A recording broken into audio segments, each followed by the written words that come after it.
The Jake Asman Show will begin shortly. Thanks to all these great Patreon members who help support the show. Get your super chats ready. Jake will be here in just a moment. If you love the New York Jets, this is the place to be.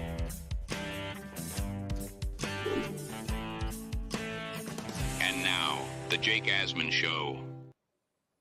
The Jets have officially lost Jermaine Johnson for the season. What does this mean for the latest with Haason Reddick? We'll talk about that, plus more big takeaways from the Jets win over the Titans. Well, Parkinson joins us in his weekly spot. So, Jet fans, happy Victory Monday. Let's hit it and get it started. Man, our Jets are primed for a historic season.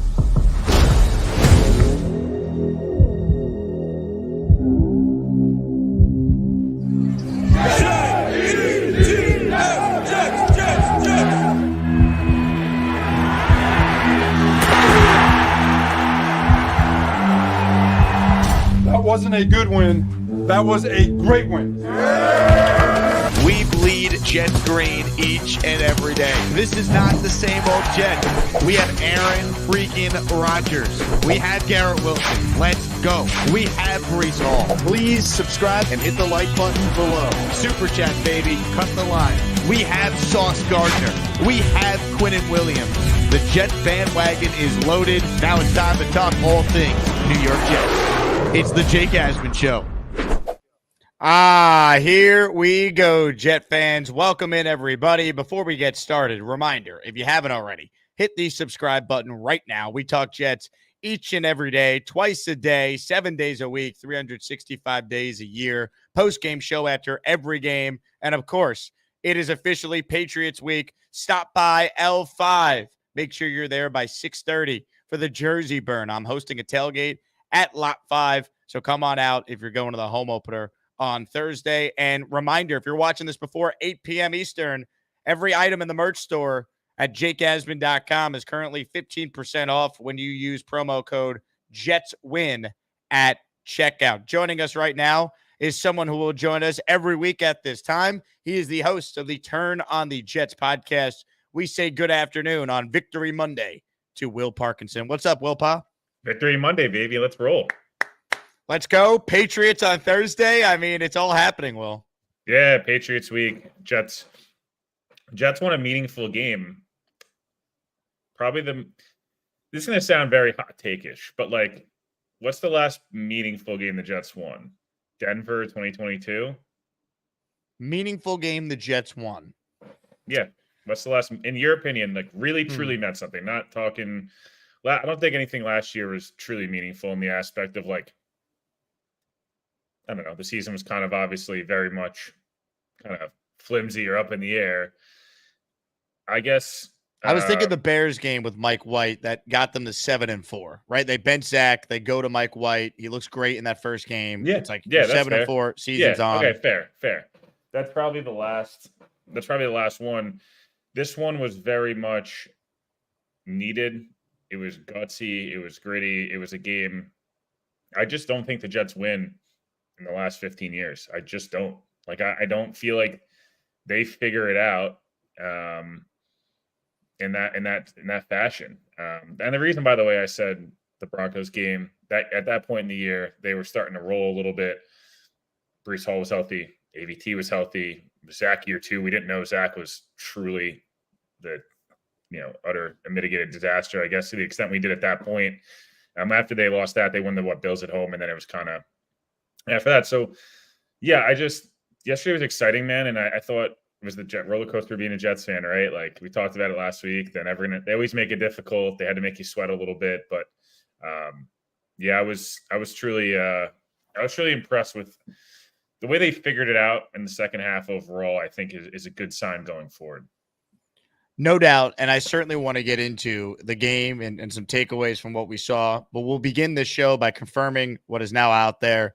Jermaine Johnson, got the jersey right here. In honor of Jermaine, number 11, his Achilles is torn. He will miss the remainder of the season. Now, I have never seen an athlete in this high of spirits after a devastating injury. This was Jermaine Johnson on his personal Twitter account earlier today. It's official, man. MRI just came back positive. Well, negative information, but positive results. I did tear my Achilles. But we good, man. We in great spirits. We gonna get back right. Come on, this is just another opportunity to brag about what I came from, so let's get it. I mean, you love that from Jermaine. You feel for him. But this season's going to move forward, as we all know, Will. So without Jermaine Johnson, the question remains what happens with Haason Reddick.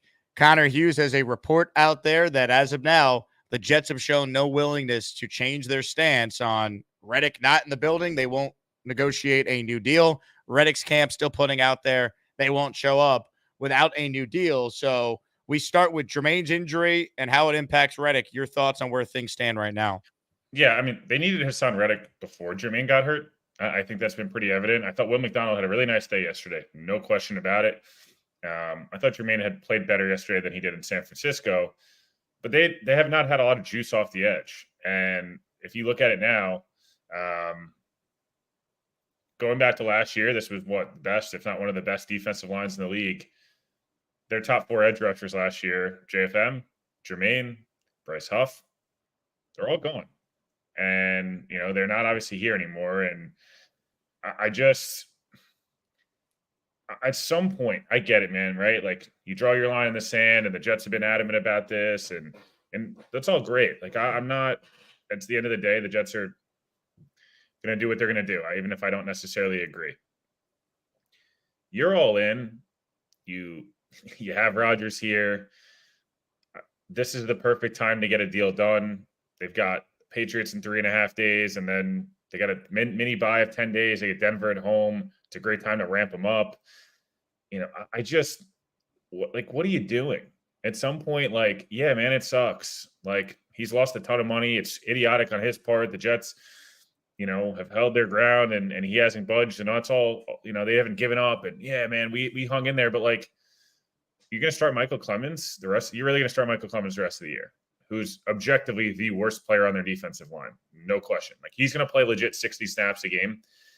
Will McDonald you're going to all of a sudden say, like, now based off of one game, which he was really impressive, and I'm really excited for him, but like, he's now going to be your dynamite. Like, he's going to be your Haason Reddick. Hopefully that'd be awesome. But like, it's a lot of pressure to put on him now. He's like he's the sole juice they have off the edge. And then after that, like, you're asking a lot of Tack McKinley and a reclamation project. You're asking a ton of Braden McGregor, potentially Eric Watts, to like fill spots of Pro Bowl level players. Like, Bryce Huff was a Pro Bowl level player. Jermaine was a Pro Bowler last year. John Franklin Myers was a really damn good player. And part of what makes this defense so special is that they can cover really well on the back end. They can tackle really well in space with Mosley and Williams, and I guess now Sherwood, and they get pressure with 4. You're asking Quinnen to be like prime Aaron Donald on steroids every single play to help generate a pass rush. You're asking Will McDonald to be what he was yesterday every week. And I don't think it's fair to those guys. Like, I just think at some point you're doing a disservice to a team that's been a perennial loser, right? The last 15 years, we all know it. And like, they know it. And that's why they went and got Aaron Rodgers. That's why they went and got Tyron Smith. That's why they went out and got all these different players. And at some point, like, I understand having your stance, but just like, give him a huge raise this year, and like, then he can walk next year, or at this point, trade him. Like, do something, because just sitting out there and saying, "Oh, well, we love who we have," you don't love who you have, man. Like, there's no way you possibly love who you have at edge right now. Michael Clemens yesterday, it's hard to watch.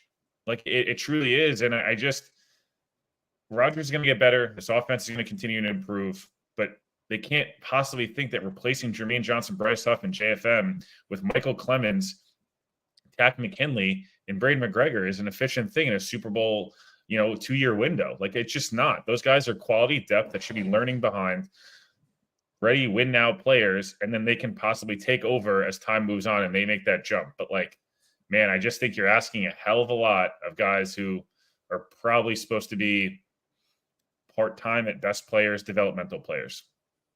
If you're one of the 800 people watching right now, click the subscribe button on the right-hand side and click the thumbs up button. That helps the YouTube algorithm show the show to more Jet fans and convert more as maniacs. Thanks again to everyone, of course, who made it out the T-Squared Social in Midtown yesterday for our latest Jets watch party. And we'll talk about the game now because I want your thoughts on what was a very important victory for the Jets. Obviously, there's no such thing as style points in the NFL. A win is a win. And I thought the way the Jets won is a great sign for things to come, right? They were not at their best for a lot of this game, but late in the game when Rodgers needed to make plays, he did. Credit to Garrett Wilson and Mike Williams for unbelievable plays on that final drive.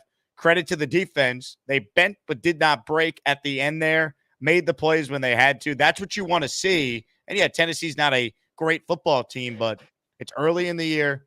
Tough place to play on the road. Short week for the Jets. For them to go out there and get the win they did yesterday, I come away really encouraged because I see the vision for this offense. I think there's a lot of signs trending towards this offense actually being good for the first time in about a decade. So I said a lot there. I've said a lot over the last day and a half on the channel. I want your big picture takeaways. What did you make of yesterday's win? Yeah, I would say overall, I guess, what would you grade the way they played the last 2 weeks? Or like a B minus. I thought first half was a D plus. It's horrible. I mean, the first 10, 15, 20 minutes of that game was like, dude, what are we doing? Like this. It was scary. I mean, midway through the first quarter, I was getting texts from people saying, fire the coach. This team sucks. And it's like, here we go again. Yeah, and I thought the second half was probably a B. So you probably end up settling at maybe C plus, B minus, depending on how much you want to take away from it. If you want to grade on a curve. Yeah, you want to grade on the curve. Yeah. I would say I still think they probably played a C plus overall game. I thought the second half was much better. That to me is the reason for true optimism right now. Is that like, okay, Rodgers has played EPA per play. Basically, I made this point this morning on All 32, and I guess curious your thoughts, but more so kind of people watching it as well. If you look back, just 2 game sample size, it's just 2 games. It's having not played in 610 days. It's 2 really good defenses, all the caveats and grading on a curve. But if you just compared it to 2022, which we were told if they get 2022 Aaron Rodgers, this will be a playoff team that could win the division. They've gotten better production in terms of QBR, QB rating, EPA per play, efficiency, different things at time to throw. All those things are either they're 5 to 10, even a little bit percent better just through 2 games than he was 2022, which to me is a great sign. That means he might get back to 15% better than he was in 2022, which is now we're talking the ceiling is much higher for this team. So to me, thought he moved better yesterday. I still don't think he's fully confident moving around in the pocket. I think he's a little tentative just of like, as camp went on, Jake, I know you were at camp a bunch. I thought he looked much, much better as camp went on. I thought the arm looked good. And then also he started moving around and doing a lot of different fun things as camp went on. I think we'll start to see that. He moved better, I thought, this week than he did last week. Stats are overrated. Scouts are skewed. It's making a point possibly at the Jets, guys. Like one thing enough. 2 really good defenses. Again, I thought the timing in and out of the huddle will get better.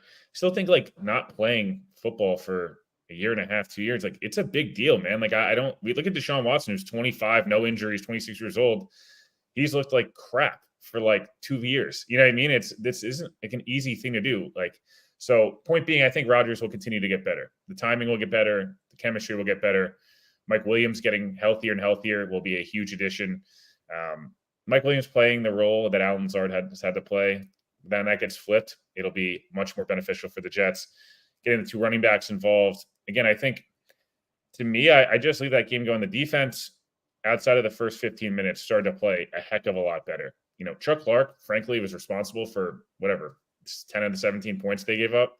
I mean, that should have been picked off.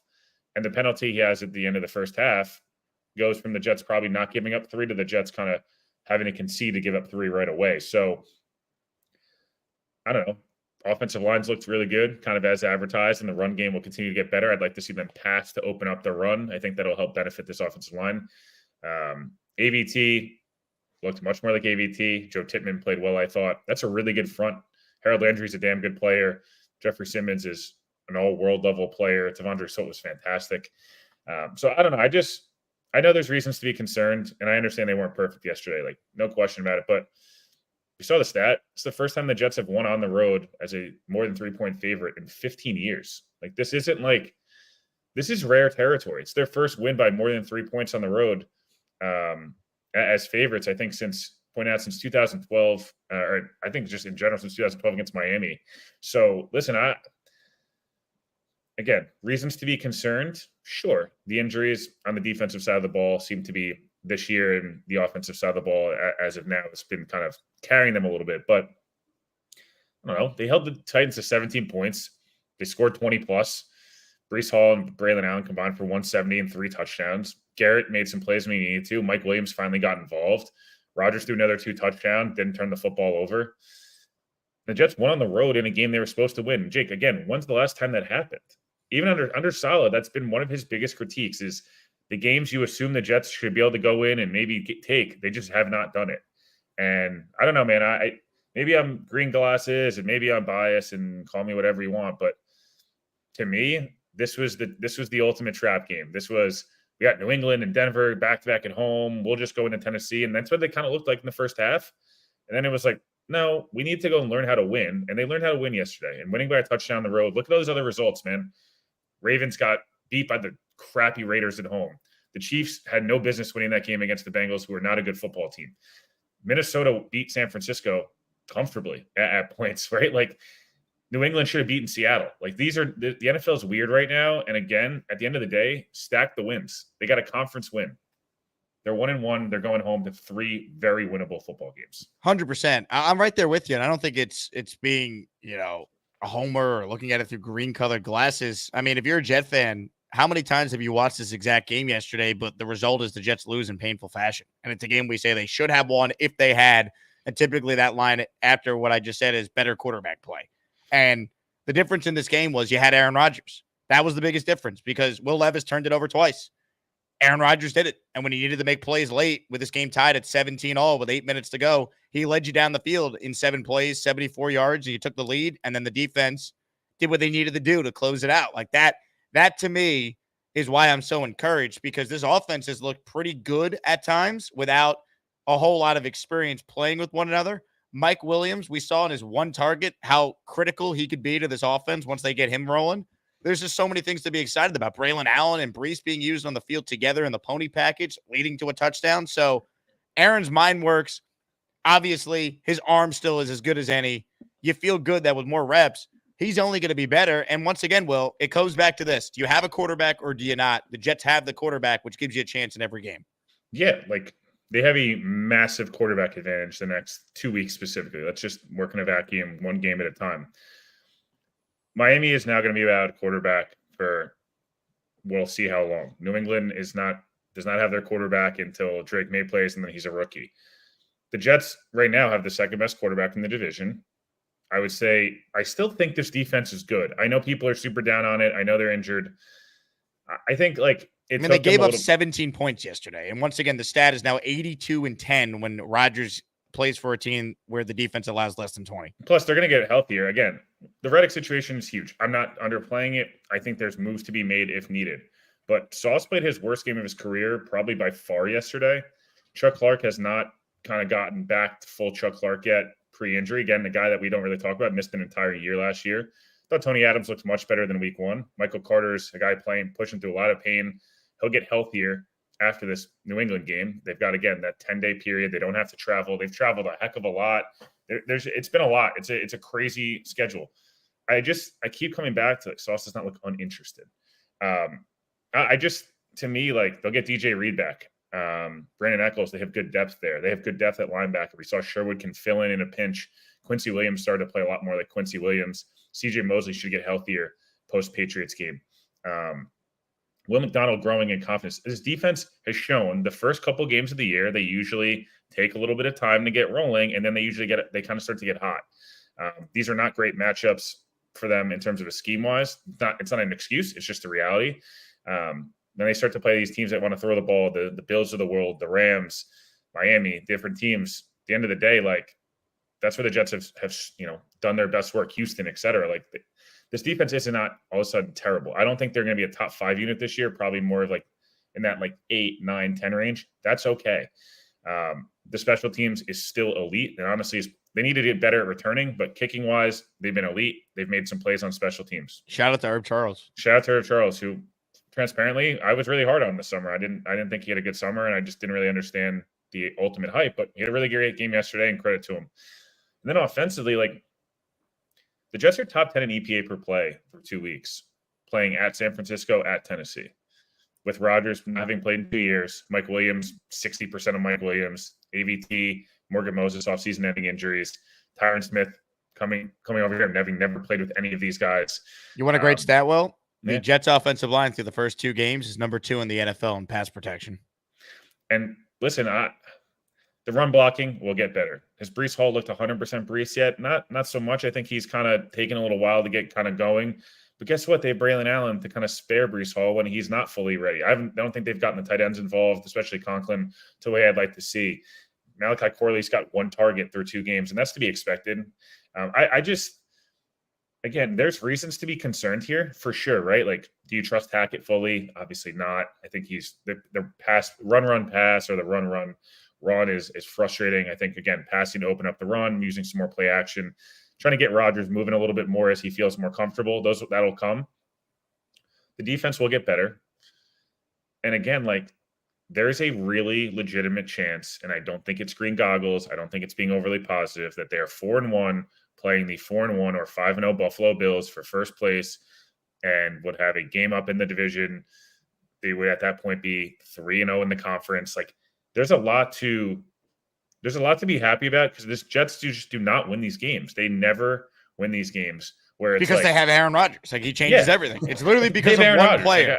Like, it's like that's what the Jet fans that I've interacted with, and most are excited and positive, Will. But it's like, you had a Hall of Famer, one of the 5 greatest to ever play the position, lead a game-winning drive yesterday in a Jet uniform. Like, that should be celebrated. He hasn't played in a year and a half, and he's capable of doing that on the road. Now give him some time to really get adjusted to his new teammates and get comfortable coming off a catastrophic injury a year ago. And this guy's going to be ready to roll, man. Like, I have been so encouraged by what we have seen from Aaron so far. Like, I wasn't expecting MVP Aaron Rodgers, but if he plays like how he's played so far and then gets a little better as we keep going, they're going to be in every game. They're going to win a lot of games. But I think there's another level to his play, which gets me so excited. Yeah, and the AFC's been pure chaos so far. Like, this is what happens. I just can't emphasize enough how much, like, the end of the day, winning football games that teeter in the balance, learning how to kind of go back and forth with these different things. Like, any Jets fan, and there's plenty of people that are scarred Jets fans, and I get it. But, like, man, all I heard is, like, this is a classic Jets letdown game. They're going to look past this game because they got the Patriots at home. It's a short week. They got to travel. Everyone expects them to win. Well, they won, and they won by a touchdown. Like, and they should have won by more, if we're being honest. Like, yeah, Tennessee gave them a lot of points, a lot of kind of perks, I guess, or benefits, whatever, in that early in that first half. For sure, the Levis fumble is obviously outrageous. But, like, I don't know, 90 out of 100 times, Chuck Clark picks that ball off the Calvin Ridley touchdown, and we're talking about the Jets up. They're up 14-10.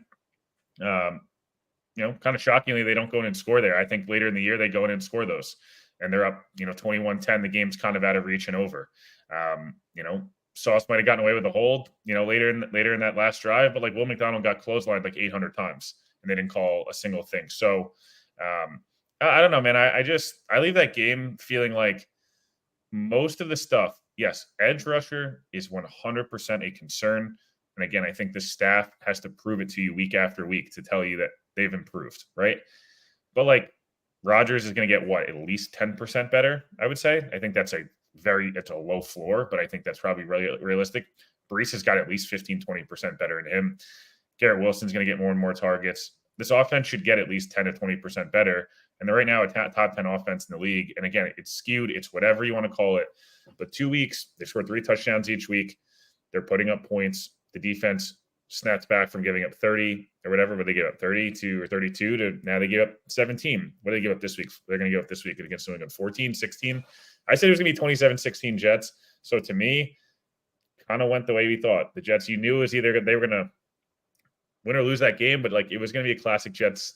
They got to stress you out a little bit to rebound, and they rebounded. And again, this is a win under Saleh that just has simply not happened in the last 3.5 years. 100%. And he's not had the quarterback that Aaron Rodgers is, who's not even playing like Zach Wilson. That game ends up 26-7. The Jets lose, and they lose. They've lost this exact game over the last 15 years. Like, they play that game over the last 15 years 100 times. The Jets lose at 90 of them. Like, that's how it's been. And that's why they're awful in September. That's why they're the reality of it.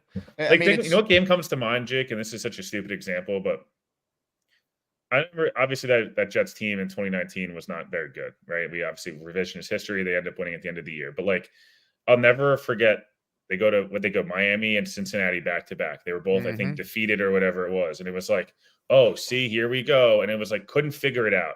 Under Salo, it's like the Minnesota game. It's like here we go, couldn't get it done.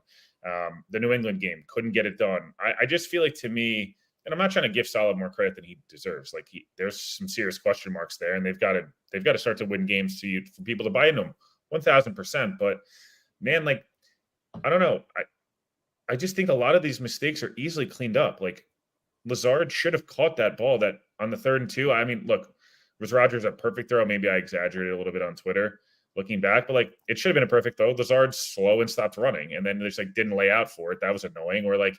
Hit a drop early in the game. Then it's like, they miss one hole here, one missed tackle. Like this stuff will get better as the season goes on. And I think talent-wise, when things start to even out, because that's what usually happens, week 3, 4, 5, things start to talent starts to take over, and we kind of lose a lot of those like wonky games. I think the Jets should start to kind of pick up steam here. If they would have lost that, the amount of time and energy spent stressing on Thursday, but they might lose Thursday. I don't know, but I just think like they better not. But I'm just saying like my point being that like the energy in the stadium should truly be like awesome, knowing like, hey, they're 1-1. They have a chance to go beat the Patriots for the first time at home in 9 years, and they start a winning streak against the Patriots. Or a 2-game winning streak, and get to 2-1, and start to build. They have a mini bye and all this hype building up to Denver, who's very bad. Like, I don't know. I feel much better today than I think maybe it seems like everybody else does in some aspect. I don't know where you're seeing all the negativity, man. I see a lot of negativity on Twitter. I've seen a lot of negativity on some of my stuff. People were like, "Oh yeah, they should have won by 20." It's like, dude, that's not how the NFL works. Like, it's just. I mean, the Ravens are 0-2 right now. The Bengals are 0-2. We watched the Cowboys get destroyed by the Saints after looking like world beaters in Week 1. The Browns, just went into Jacksonville. Jacksonville hasn't won a Trevor Lawrence start in almost a year. It's hard to win, especially the first 4 weeks when a lot of teams didn't play in the preseason. It's why you don't want to bury yourself early. Survive early and then play your best ball towards the end. Indy's 0-2. Miami's in last place in the division, which I did say on your show last week. Without a quarterback. Yep. Without a quarterback. I did say they would be in last place. I think New England's a lot of fool's gold. Listen, man, I just feel like this is one of those games where, and talking to people around the Jets in that locker room, they are excited for Thursday because they're like, we win this game, we got a nice mini bye, and like we're excited. I really think, and Jake, I don't know if you agree with this example, but I sometimes think like we talk about, the Jets always lose this game. It gets to players too, and they can talk about all they want. Coaches can talk about all they want. Oh, we don't listen to the outside noise, same old Jets. Well, dude, come on. If you're, Yankees fan, Mets fan, Jets, Giants, Knicks, whatever, like when you're around the organization long enough, and some of these guys who have been amazing and helped kind of revitalize the franchise a little bit, they've still lost all these games when, this thing it's happened to them, right? Like, not for nothing, like Sauce and Jermaine and Brees and that whole draft class and Garrett, like, yeah, they weren't here when the Jets were picking number 1, number 2, but like, not for nothing, when they've been here and they've gotten better, the Jets have still done the same old Jets stuff. And yesterday would have been a perfect example to be like, oh man, like here we go again. Bad start, all this talent. You got to see the ball go in the hoop. And this should catapult them now, a little bit. If you're one of the 1,200 people watching right now, click the thumbs up button right down below. It's free, it's easy, and helps the channel grow. And more importantly, click that subscribe button. All items in the merch store using promo code JETSWIN. It's currently 15% off. But what I want to do a giveaway right now. If you follow me on Twitter and Instagram at Jake Asman, your name is added to a random name generator. And if your name is picked, we send you an item from the store. You want a hat, you want a t-shirt, you want a coffee mug, we're going to send it your way at Jake Asman on Twitter, at Jake Asman on Instagram, at Jake Asman Show on both Twitter and Instagram. The more accounts you follow, the more opportunities you have to win. Once again, follow me on social for your chance to win some free merch. You see the hat I'm wearing? If you want the same exact hat that Aaron Rodgers is rocking for year 20 in the league, go to Hugo House right now. They restocked, I was told, the Aaron Rodgers year 20 hat that's on my head right now. Promo code Asman at checkout for 15% off. And if you buy one hat, the second hat is actually 30% off. The hats are awesome. Mine came the other day. Check it out. HugoHouse.com. Promo code Asman at checkout for 15% off. Go fast because I don't know how many they restocked. So they will sell out, I'd imagine, pretty soon, especially after Rodgers did what he did on that game-winning drive yesterday for this Jet fan base. And, Will, I ask you this about Thursday. The reaction from the crowd when they introduced the offense first, I don't know if anything will top last year, but I do think this stadium is going to be unbelievable Thursday night supporting this Jets team against the Patriots. Yeah, they should be. They just released the injury report. Sorry. There's a walkthrough today, but pretty much no. It was Brees that quad when he got chopped down. He was full participant. The crowd should be amazing. Like I hope the fan base as a whole goes in there with the mentality of excitement and not like that victim mentality at times, which happens when you're sitting in this, like I'm at every home game. I feel it when like one thing goes wrong, everyone's like, oh, and it kind of, I think Rodgers should give the fan base confidence to go in there Thursday with confidence to go win a football game. I think with New England in the past, I felt it when they were 6-2. It was like excitement. We're like, we could beat this New England team. And then it was just like, oh man, Zach Wilson's our quarterback against New England. Like, you kind of just are expecting the worst, and obviously it happened. So I expect it to be amazing. I expect the crowd to be, frankly, electric. I wish it was a Sunday night or a Monday night at least instead of a Thursday night game, just because Thursday night games are a bit weird. But listen, I'm excited. I don't know, man. I think the building's going to be an absolute zoo. I think if they get up early and they start playing well, that place is going to. The Jets kind of felt like early last year they were going to start to create this home field advantage. Obviously, Rodgers getting hurt and the quarterback issues, I think, kind of killed a lot of that. But I don't know, man. Like 3 of the next 4 at home, right? I think 3 of the next 4 at home, and I expect it to get kind of louder and louder.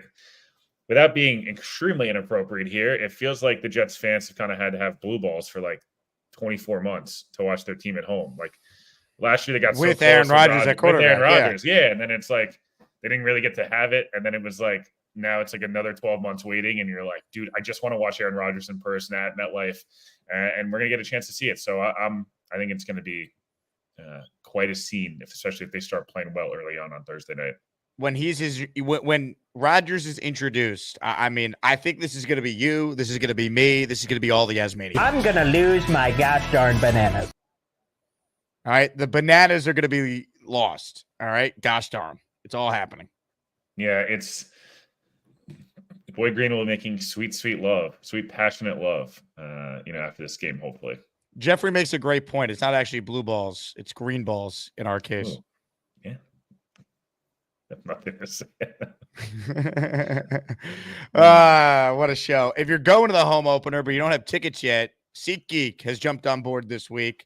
Use promo code Jake Asman for $20 off your first SeatGeek order, meaning if you've never used SeatGeek before and you're trying to go to the home opener, whatever the price is they're asking for, it's now $20 less if you use promo code Jake Asman on your first order. Check it out. Download the app. You're not going to want to miss it. Shout out to SeatGeek for jumping on this week ahead of the Jet home opener at Jet Life Stadium, baby. Jet Life, baby. Let's go. All right. Gusbuster hotline's open, so we'll take some calls here with Will. I do want to rapid fire through some super chats here. There's a bunch of quick hitters. Omari says, too late to get Al Woods. Need some beef on the DL. I don't know if it's Al Woods, Will, but is there anyone you could see them maybe adding to this defensive line that's out there? You just know they're going to sign Carl Lawson, right? It's going to happen. It's not the worst idea. No, it's not, but it's like. It might be washed, though. That's the feeling. It just feels like kind of blah. Can you see like Salah on Wednesday being like, we love what Carl's at physically. There's a lot. We love the motor, all the coachisms with him. We love Carl as a human, I'm sure we'll get that. That could be one that's just like an easy, like add him to the practice squad guy. Maybe without Woods. I don't know how his Achilles is, to be honest with you. I honestly haven't looked into it. I don't know. Maybe it's playing Leonard Taylor and playing him at edge or doing something like that, trying to play a bigger body guy there in the run game on early downs. I don't know if it's calling up Eric Watts. Yannick Ngakwe's out there. You know who low-key had a couple good rushes from watching some of the TV copy? Holmes. Holmes and McGregor on the last drive was Yeah, good too. McGregor started to look a lot more comfortable. I think I'd like to see maybe try to get Taylor involved and just see. I think he would offer some potential juice, especially in the pass rush. Dan C became an Asmaniac. Who's Ooh. next, baby? Nice job, Dan C. Let's get some channel memberships. We are currently working on a Will Pa emoji. All right, it's in the works. But we want all our weekly guests. I gotta get one. So help Will get one. I need about 30 members, and we can make Will an emoji. We need 29 now after Dan. Thank you, Dan. Hennessy Heisman says, F it. We're not going to beg him to show up. This is in regards to Reddick. I get it, but at some point, there's got to be some sort of compromise to get a really, really good football player in your building who now is a big need after number 11 is unfortunately done for the season. I don't really feel like it's begging. It's like, I don't know. I get it, but like, it's not our money, right? Like, there's no reason for us to be prideful about Woody Johnson's cash. Like, I want to see the Jets win. So whatever helps them win, to me, is worth it. I don't know. I don't think this is like something that I don't know. I get it, man, but I'd rather see Reddick sacking Josh Allen to take over first place, in 5 weeks or 4 weeks than kind of sitting there hoping Michael Clemens gets to him. Hennessy, follow-up super chat. He says, undrafted free agents, time to shine. Yeah, I mean, we're talking about some of them that made some plays and hopefully more to come. Just for fun, says better play calling in the first would be nice. I'm hoping that they come out this week, Will, and use the throw or the pass, I should say, to set up the run a little bit. This is a New England team that you should be able to hold to under 20 points. And if you can get the 3 touchdowns again, you should win the game. Yeah. Seattle torched them in the pass game. There was a couple of coverage busts yesterday and they brought some man pressure and kind of did old-fashioned Belichick stuff, and Geno carved him up. He made 2 bad decisions the entire day. Got hit a couple times, but that's really it. Keon White is a good player, but I don't think Jets should be stressing about Keon White wrecking the game. Probably see a lot of Gonzalez on Garrett. This can be, can Mike Williams be 10% more involved? Can Lazard be somewhere in between his kind of not good performance on Sunday and his really good performance the week before? So yeah, to me, like, I would establish the pass to get the run game going, because when the Jets finally established the pass yesterday, the run lanes started to really open up and they can start to beat people up. New England held Seattle, I think, to like 2 yards a pop. Yesterday it was like 18 carries for 45 yards or whatever it was, but they gave up 360 in the passing game and a couple of big touchdowns. And to me, I think this is rotating through different personnel, trying to get different guys involved, trying to stretch the defense sideline to sideline, and getting Rodgers comfortable early on there so he can start to lean on that run game and kind of kill clock and keep the defense off the field. All right, rapid fire here. Quick thoughts on each of these. Peter Castro, Will, what do you think of Salah calling timeout after tying the game and Titans looking to run out the half? Also, first half penalties, ridiculous. Yeah, there are definitely too many penalties, just stupid penalties. The Jermaine one was absolute horse shit, whatever. I don't know what you can curse or whatever, but that was a horrible call, and the NFL is so inconsistent. I mean, the last night guys were throwing punches in the Bears-Texans game, but and nothing happened. New York couldn't get involved. Salah's not been great with timeouts.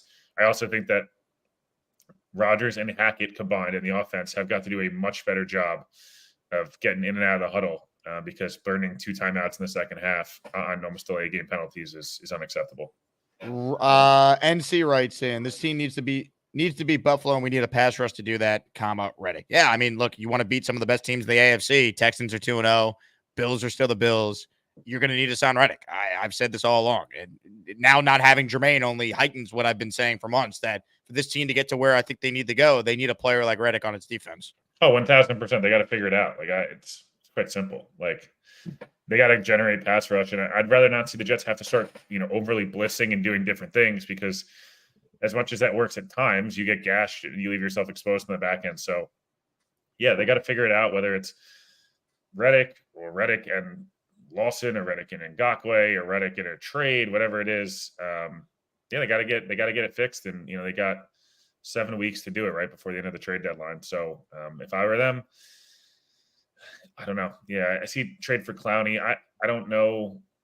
Pooch guy wants to know, what about like another edge. I mean, Clowney, JFM, if the Broncos continue to suck, maybe just bring him back. I mean, yeah, I don't know. I don't. Brett's Huff's cap number is $3 million this year. No, like I don't know. It's just gonna be hard to tell. I don't think people are getting traded and moved yet. I think that's something down the line. I think internally it's Reddick and messing around with Leonard Taylor and Watts and some of these other guys, and then as you mentioned, maybe it's someone off the scrap heap, Lawson and Ngakoue, somebody like that who they just don't really move the needle for me. Ray Danger says, hey, worst case scenario, we have to use that extra third-round pick we were saving for Devontae on a stud D lineman at the deadline. I just don't know who that is just yet. Yeah, I was just going to say, I get it, but it's really hard for me to like, I don't know who's going to be available. You know what I mean? It's like hard to, we just don't know at this point in the year. Hennessy, no preseason equals slow start, so win is a win. Yeah. I mean, there's no such thing as style points in the NFL. They all count the same. Yeah. The Jets right now, if they win on, they win this week, they'll be a playoff team going into week 4. I know it doesn't matter, but like that's the reality of it. So, keep stacking W's. Garrett checks in with a super chat. Can Will thoroughly explain the logic behind not signing Reddick? There's not any logic. The Jets are trying to hold firm in the fact that they feel like they were lied to, that Reddick didn't show up. The Jets obviously have a lot of big extensions coming up. They don't want to get walked all over. In the past, they've gotten walked all over by guys like Revis, Fitzpatrick, etc.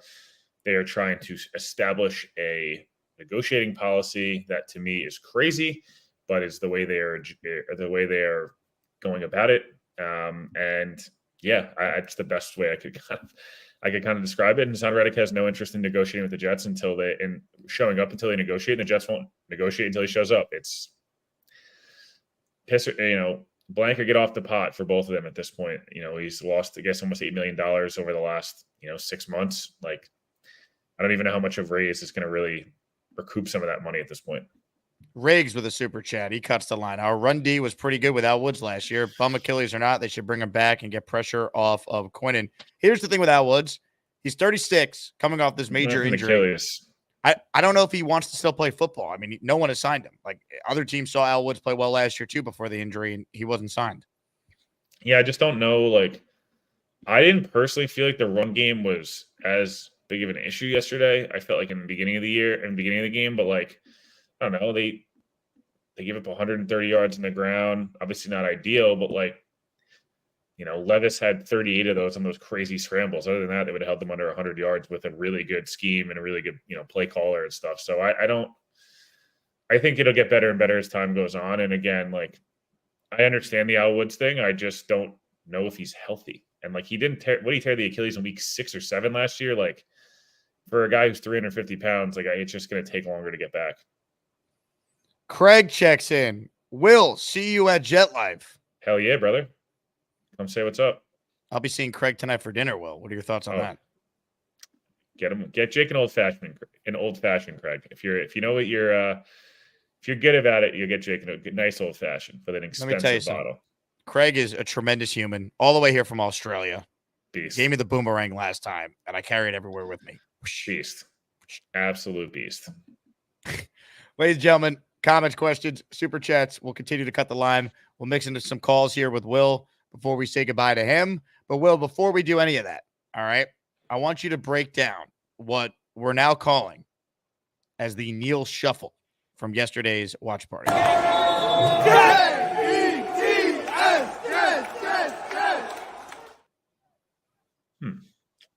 That was intriguing. It looked like he was in a marching band. Tuba in one of his hands. One more time.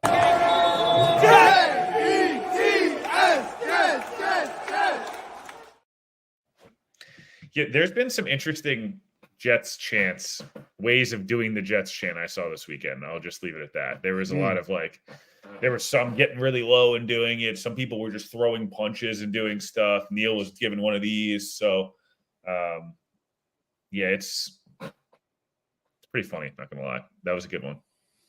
Ladies and gentlemen, super chats always cut the line, including this one from Bobby Midnight. Hey, Jake, my friend. I'm here for you, but I can't talk well today. Sorry.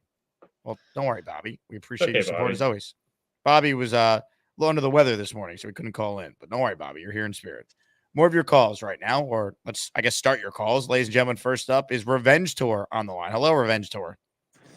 Hey, what's up, Jake? Just had a really good breakfast, bacon and eggs. Breakfast. It's 5 o'clock in the afternoon. I go to work at 4, so, I kind of watch Jet stuff. Well, first I read scripture in the morning, then I read Jet stuff, watch videos, and kind of get hyped for the Jets, and then, go make some breakfast or in case brunch. But Wait, I I'm like what not I saw following the from Roger. schedule. Hold on. We have a lot to cover here. Okay. I'm not following the timeline here. So Okay. you start work at 5, like at night? No, I start work at 4 p.m. Okay, so you start work at 4 p.m. Mm-hmm. and you work until when?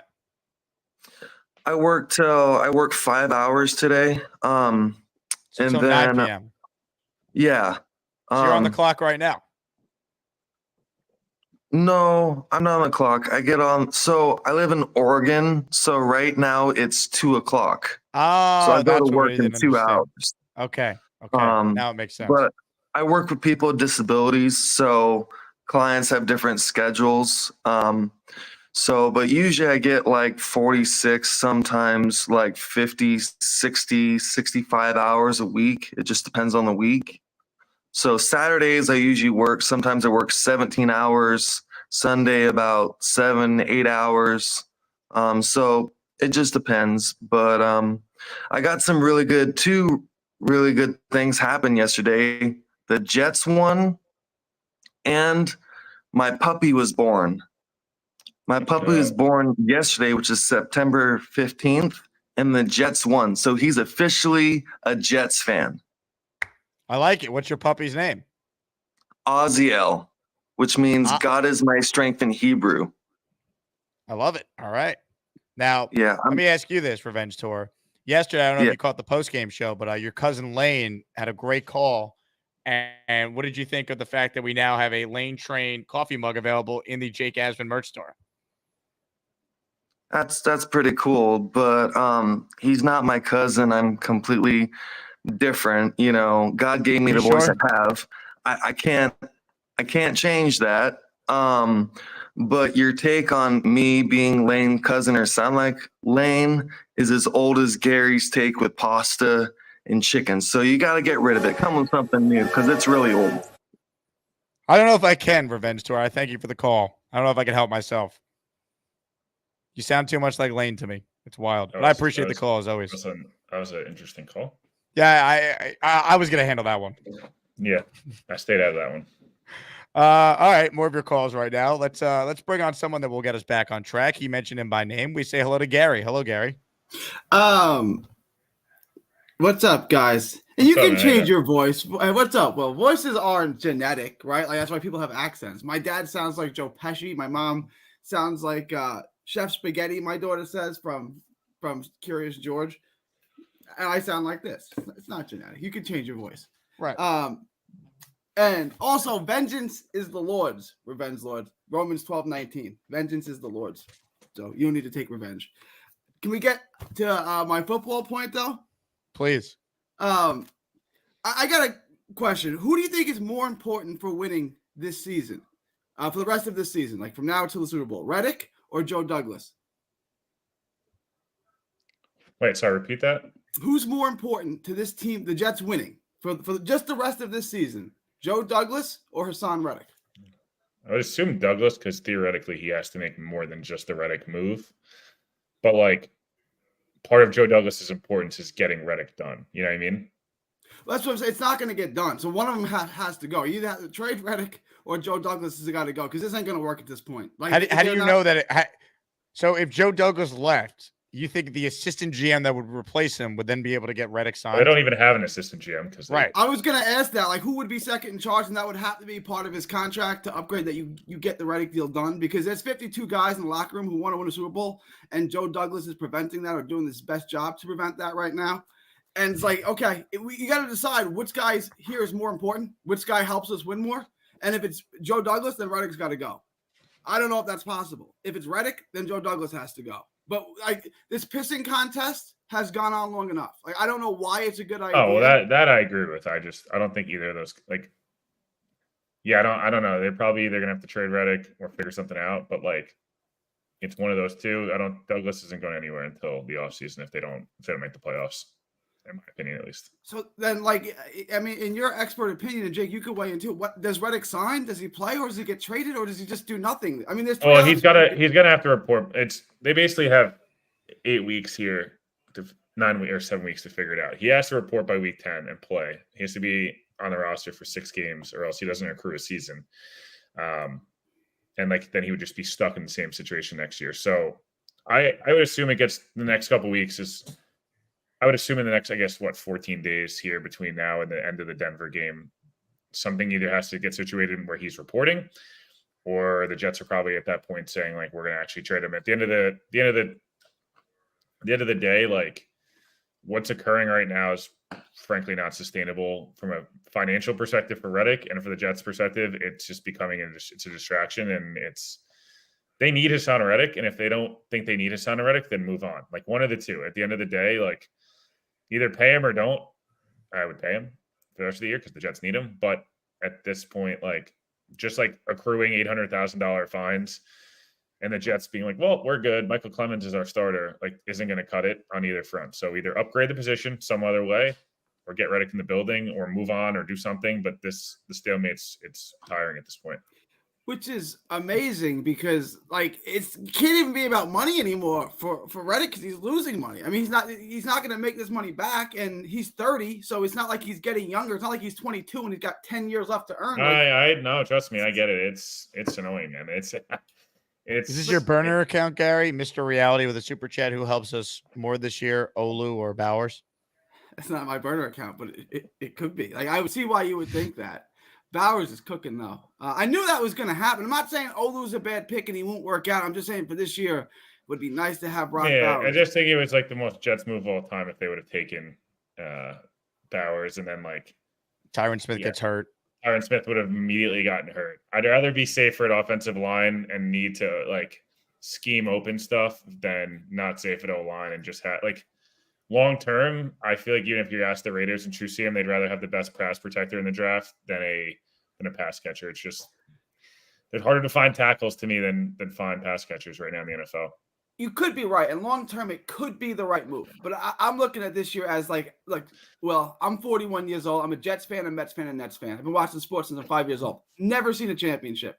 This team that I looked at, like this is the one, right? So what do I need to do for this year? Like I don't care. The world explodes next year. I don't care. Like I'm never gonna get another chance to win a championship. This is my team. Who gives me? I still think you could argue Olu because if God forbid something does happen to your Hall of Fame left tackle or your really good right tackle with a quarterback in Aaron Rodgers who has shown a lack of mobility from where he was pre-injury so far, like that would concern me.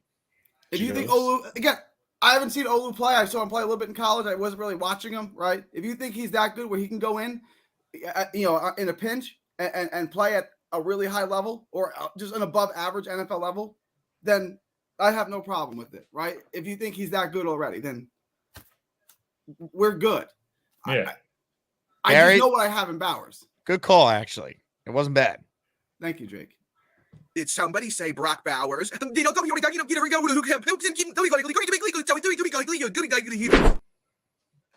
that was pretty good for Gary. Also, 29 more emojis or 29 more members in the Willpaw emojis ready to roll, baby. This is from Joe Mike, who just sent me this. Will, your initial thoughts? Yeah. It's not the best one I've ever seen, but it is not the worst. I will take it. I'm not sure why I'm red and blue, but it is what it is. I don't know why either. Joe Mike just sends me it. I'm like, all right, I'll show it on the show. Ladies and gentlemen, Joe Mike, his creation. If you want this to be the emoji until I'm sure Gator makes a different one, 29 more members, and we'll make that happen. Let's do a couple more calls with Will here. Let's say hello to Callie Jet fan, who's next. Hey, Callie. Hey, what's up, Will? What's up, Jake? What's going on, brother? First of all, let's talk about the offense. I believe the offense is going to start clicking. You got to realize these guys got to gel, and you could see it. I was at San Francisco game. You could see them getting together and starting to move the ball more. This game, they did just as much more than they did in that San Fran game. My question to you, Will and Jake, is why they keep trying to sell us on Clemens? That first game, I mean, he looked sometimes he just looked out of place. I can't place it. I had people behind me saying, "What's wrong with 72? He looks kind of out of place." I was like, "Yeah, I don't know. I don't know. They're trying to sell us this guy." And the game just yesterday, there was a play. I think it was in the third or fourth quarter. I don't know if you saw the play. It was a run play to the left, and Clemens jumped into the left, leaving that Yep. whole left side open. You saw that play. What is Yeah, I he tweeted doing? that. It's just like the thing, and this is what happened, frankly, in the run game, the entirety of the San Francisco game. Yes, Pittsburgh, Mike, I was shotgun a beer with you. Best I can phrase it. Salah talked about this. They tried to play almost hero ball, where like a lot of these guys were trying to cheat, and they're like, "Oh, I know the play. I'm going to try to cheat us. I'm going to try to cheat this rep and try to go inside, and I'm going to beat them inside this way, or I'm going to beat my guy outside." And the really good run defenses in the league, you have to be really good with your gap responsibility, right? And everyone, that, and like you got to be good with your eyes, and like even on one of the biggest plays yesterday with the crosser early in the game, that was a big third down play. It was super frustrating. Quincy, and who's amazing yesterday, but the one play he didn't make was like he thought he knew the play, and they used him. They faked it to the left and came right back to the right. And Quincy just left his responsibility and tried to be a hero. And I just think that the biggest thing Clemens does a lot is like when you're not as good of an athlete, when you're not as dominant, you feel like you got to cheat it a little bit.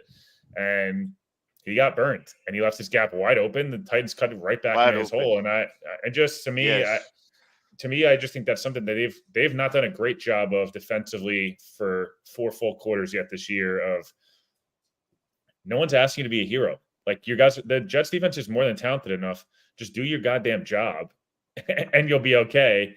When you try to be a hero, try to make the splash play. Yeah, sometimes it works, but when it doesn't work, you get gashed. And the Jets need, especially on Thursday and against Denver, against teams who are not good on offense at all. There's no need to be a hero. They will make you look good by just not being good. Exactly. There's no reason for the Jets to kind of abandon gap responsibility on Thursday night. Now, let me ask you guys this question. So I'm watching that play that went to Lazard, and he put his hand up. Now, I'm like, if you putting your hand up, you asking for it. If you put your hand up, bro, you got to get your hands on the football. Exactly. Now, my thing is, was that Lazard or was that Aaron? Because when you looked at Aaron, he was like, what the, I want to say it on your show, Jay, but he looked like, what the, and I'm like, so you look at it, that's really 2 touchdowns because Ruckert should have kept going. I'm like, what are you slowing down for? Oh, I mean, like I said, maybe they're getting there, man. They're going to be much better. Now, I think this year, this offense might be carrying this defense. My thing about the Haason Reddick thing, I don't understand his stance. I'm not getting it. Is he trying? Do you think he's going to get back the money that he lost? I don't think the Jets is going to give him that money back. I don't know if he's going to get $8 million back. Right. I don't think no team is going to give him the $8 million. I don't know. Yeah, I mean, he's lost a ton of money, Callie. Thanks for the call. It's just that's a good call. The only other thing he said there too is the Lazard one. Look, it wasn't a perfect throw from Rodgers, but if you throw your hand up, why did he stop running? Like, just keep going, bro. Rodgers can hit you, and that was a huge play in the game. I felt like at that point, the Ruckert. Same with Ruckert too. Ruckert, the route. You're taught when you run a corner route, you keep the route high because the quarterback can throw you flat. And Ruckert did the opposite there, and that ball was perfectly thrown. He was open. That should have been 6. Will, you have time for one more? Yeah, one more. Ladies and gentlemen, joining us right now is someone who was at the watch party, I believe, yesterday. Barney Barn is next. Hello, Barney. What's up? What's up, Jake? I first wanted to start by saying that I don't know if you can see this, but I found this candid photo from the locker room of Aaron Rodgers giving the game ball to Braylon Allen. So I just did a little candid up. Now, is this you, Barney? Stand by. Is this you?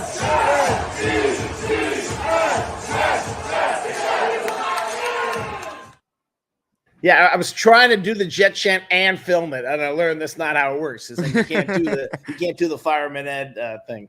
And I'm also not a Gator, but that was my attempt at a little digital humor. I'm glad Will is on too. I'll keep it real short. I had just a couple things I've noticed. First of all, the parties are great, Jake. I'm one of those guys who used to watch it alone in my apartment, and win or lose, man, I'm telling people should whether you go to Jake's thing or go out to your local bar, it's so much better to watch with a crowd. I bought my buddy last week. He's kind of turning into a Jets fan. He's a Oakland A's fan. But here's a couple of things I noticed the first 2 weeks. And tell me what you think. Obviously, it's horrible that JJ got hurt. But in almost every position, Will McDonald stepped up yesterday. DJ Reed goes down. Echols stepped up. Sherwood came in and had a good couple series at the end. Is there a thing, and I just want to ask Will this, is there a thing where it's like those players, people are paying attention to them, that's why they're kind of having slow starts? Or is it like a little bit of the stars, even Sauce a little bit, got it into their head a little bit like, oh, we're already stars, especially the main guys, except Garrett. And they got it into their head like, hey, we can, we're going to be superstars. And then they're just not like where the twos and the rookies are playing a little bit harder. I don't know if I'm just imagining that or if it's a scheme thing. And it's like, well, obviously Brees isn't going to get as many yards because, they're keying on him and putting 8 in the box. I'm just curious what you and Will think. Yeah, no, I think I got asked that yesterday a little bit of just like kind of what's going on there. I think, naturally sometimes you feel like you've been so dominant for so long that you kind of feel like you could kind of show up a little bit. And, sometimes again, you're a little out of position. They didn't play in the preseason. They played a bunch of crappy offenses in those joint practices. So obviously looked quite good. I think it's just kind of refocusing, kind of resettling. I think in the second half, you saw it at they gave up 7 points the entire second half. And it was honestly on a miracle catch. Like, I think they looked a lot more like the Jets defense in the second half. So yeah, I get your point. I don't think it's that those guys are necessarily playing harder. I just think that they're like really hungry to get any type of reps they can. And, it's happened. They played well. Echols always seems to step up and make a play whenever he's asked to play. Braylon Allen is running like an absolute menace. It's great to see. Conklin's run blocking actually has been quite good. I think they haven't involved him in passing him at all. He's been their best blocker out on the edge. But look, I get it. I think it's a good question. I think Sauce played his worst game. Probably his worst game as a pro, and I think he'll get much, much better. Will, promote the podcast on the way out. Where can people find you? TOJ Pod, TOJ Talks on Badlands, and All 32 Pod. We did a long conversation on the Jets on the All 32 Pod today, so shamelessly check that out as we try to grow that brand. Appreciate everybody. As always, I'm excited to be here every week. Will, I will see you on Thursday. We'll see you Thursday. Come to L5. The Jersey Burns at 6:30. It's all happening. We will get after it on Thursday, and we will watch the Jets, win 29-13. No, 29-10. 29-10. It'll be closer in the beginning, but it'll end up being 29-10, 29-13 type of game. If it's 29-10, the party that will be going on in the stands in the second half will be the stuff of legends. Yeah, it'll be a lot of people that are going to need to Uber home. That is true as well. Will, excellent job out of you. Thank you for joining us, and I'll talk to you soon. Talk to you later, man. Ladies and gentlemen, Will Parkinson, TOJ Pod. Check it out. Badlands, All 32. He's got a million pods. Does a great job covering the New York Jets. Ladies and gentlemen, before we get back to your calls, I just want to say thank you again to everyone who came out to the watch party yesterday. We will have more. Stay tuned for more info. I can confirm that 10-20 against the Steelers on Sunday Night Football is locked in. I can confirm 10-27 against the New England Patriots is locked in. So if you have not been to a watch party yet, circle those dates because I promise you they are a ton of fun if you can make it out.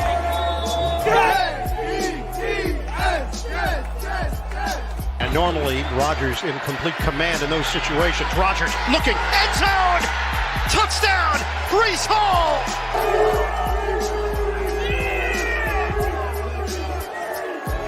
Today for New York. Give it to him. Allen cuts it to the outside. He's gone.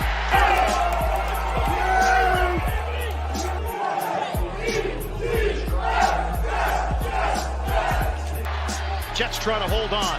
Tennessee trying to rally. Levis, a dart. It's bobbled and dropped.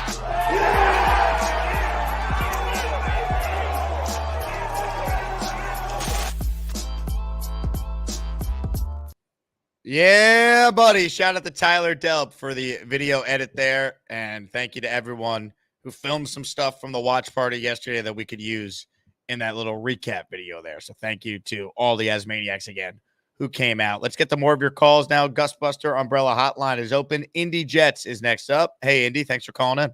Jake. How you doing, bud? I'm good, man. Victory Monday. What's going on? Boy, it feels good.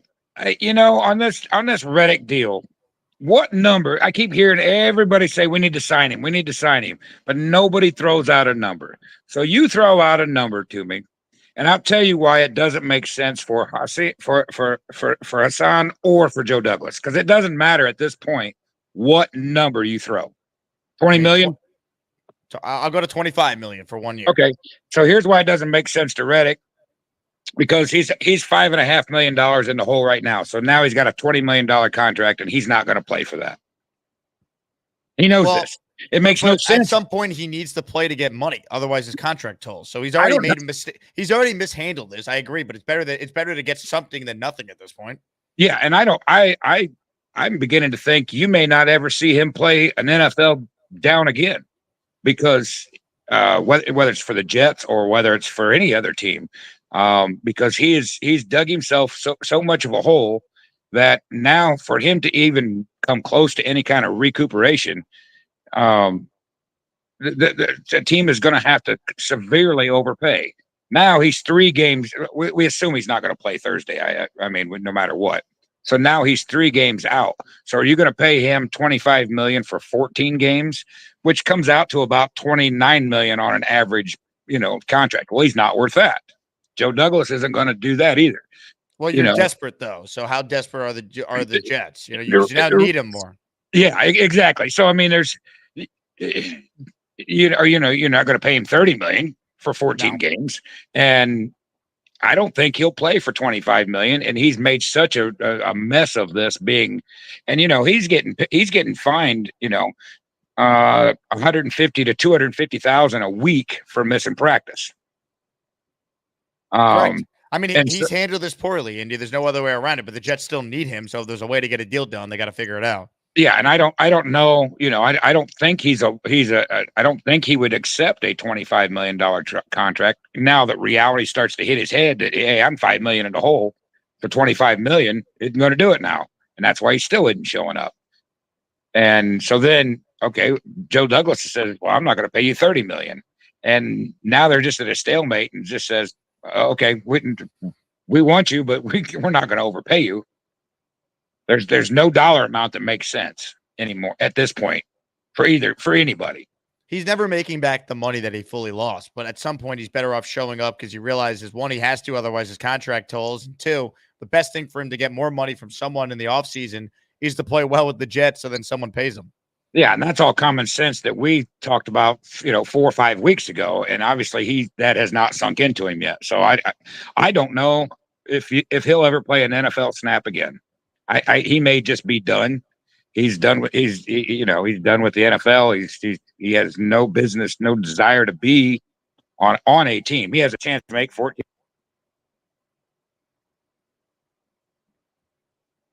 Indy, we lost your volume there, but I appreciate it. For those calling on phones, put your phone on Do Not Disturb. That way when you don't get a text or call, it doesn't ruin your call. All right. Ladies and gentlemen, hit the like button if you're just tuning in. We're seeking more channel memberships. Hit the join button if you haven't already. Matthew with a super chat. He says, thoughts on the Niners loss to Darnold? Yeah, it's a week-to-week league. Give credit to Sam. He's playing well. I still don't fully believe in him. But, it's a great win for him and the Vikings. They have a real season after I thought they were cooked. And I'll say this, the Niners were world beaters against the Jets. Then they lose week 2. Short week, tough place to play on the road. Jets yesterday, short week, tough place to play on the road. You found a way to get it done. You have now the same record as the team that beat you bad in week 1. Just win, man. No one cares how you get the wins. You just got to get them. Play your best football by the end of the year. But don't bury yourself at the beginning of the year. It's why the Jets have a great opportunity now to make a statement on Thursday, get the 2-1, and let's go from there. Hennessy Heisman says, we already saw what happens with no backup plan already. This was in regards to Olu. Absolutely, man. I mean, find me a better swing tackle in the league than Olu Fashanu. I don't care how good Brock Bowers has played so far. I know he had a big game yesterday. To me, it doesn't matter. The move for the Jets was Olu. I'm glad Tyron Smith has been so good so far through 2 games. He's been awesome. I think he's graded that as like the second best left tackle in football. But he's a guy that is not playing the full season. Purple Belt Mike with a super chat. Rucker had key blocks and all the touchdowns. Great timing with AR8. Yeah, he did. And look, Rucker, I think obviously if he could do it over, he would have had a touchdown yesterday if he ran a better route. But he is a very good blocker. Now, is he worth a 3rd-round pick to this point? Not yet, but I'm not going to say he's a bust or anything. Let's see what he could do. It's still early. It's not like Conklin's lining it up either right now. They got to get the tight ends more involved. They got Allen on the field with Brees. Nice step. Now let's get the tight ends more involved this week. All right, more of your calls right now on the Gusbuster Umbrella Hotline. Ladies and gentlemen, joining us right now is someone who always brings his best. You'll never get my chicken soup recipe. I'm not saying that Lowski takes steroids. Give me some of it. Hey, Charles! Who is that lovely lady? Sing it this way, Charles! Hey, Jake, how are you? Hey, Charles, how are you? Good, man. Enjoying Victory Monday so far. Can't wait for Thursday. I'm going to be watching it on Prime, either on my computer or on my television screen in my room. Give us the setup. So you're watching either on the computer or on the TV in your room. What do we have? We got to have some snacks for this game. I don't know. It's a good question, but anyways, I want to give a huge shout out to Gary. Well, actually, I want to point out Gary on this one. He thinks Joe Douglas doesn't want this team to win. I have to disagree because he did give us a really good offensive line. I mean, if he didn't, he wouldn't give us this good offensive line. Oh, shit. Gary, what do you think of this?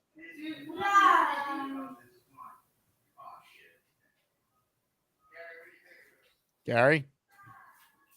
Continue, Charles. He'll join us shortly. There he is. I mean, I get it. The Haason Reddick situation has gotten worse, and I do blame both parties. But I don't think Joe Douglas is one of those people that doesn't want the Jets to win.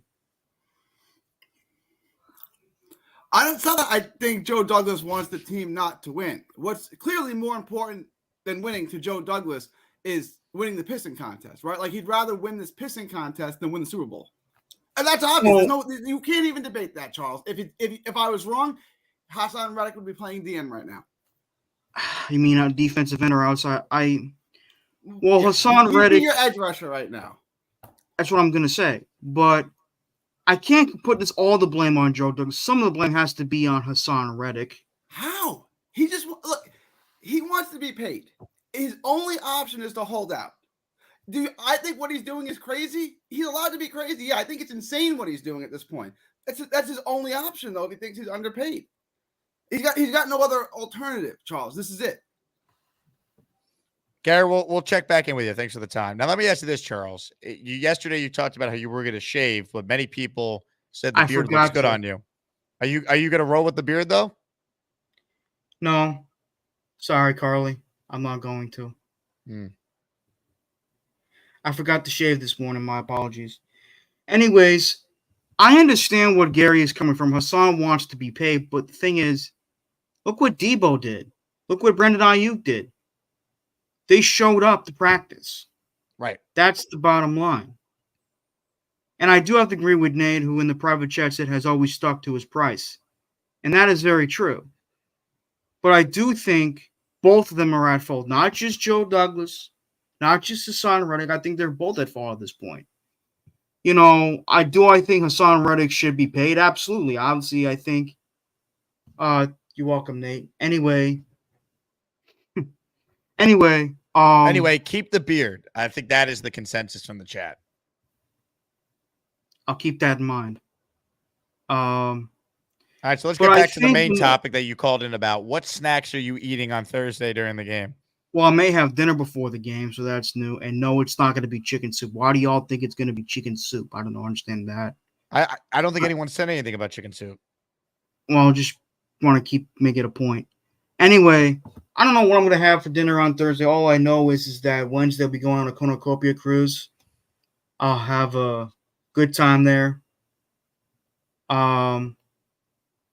Nate, Also, if you message Charles in the private chat one more time, you're banned. Stop it. Trying to do a show here.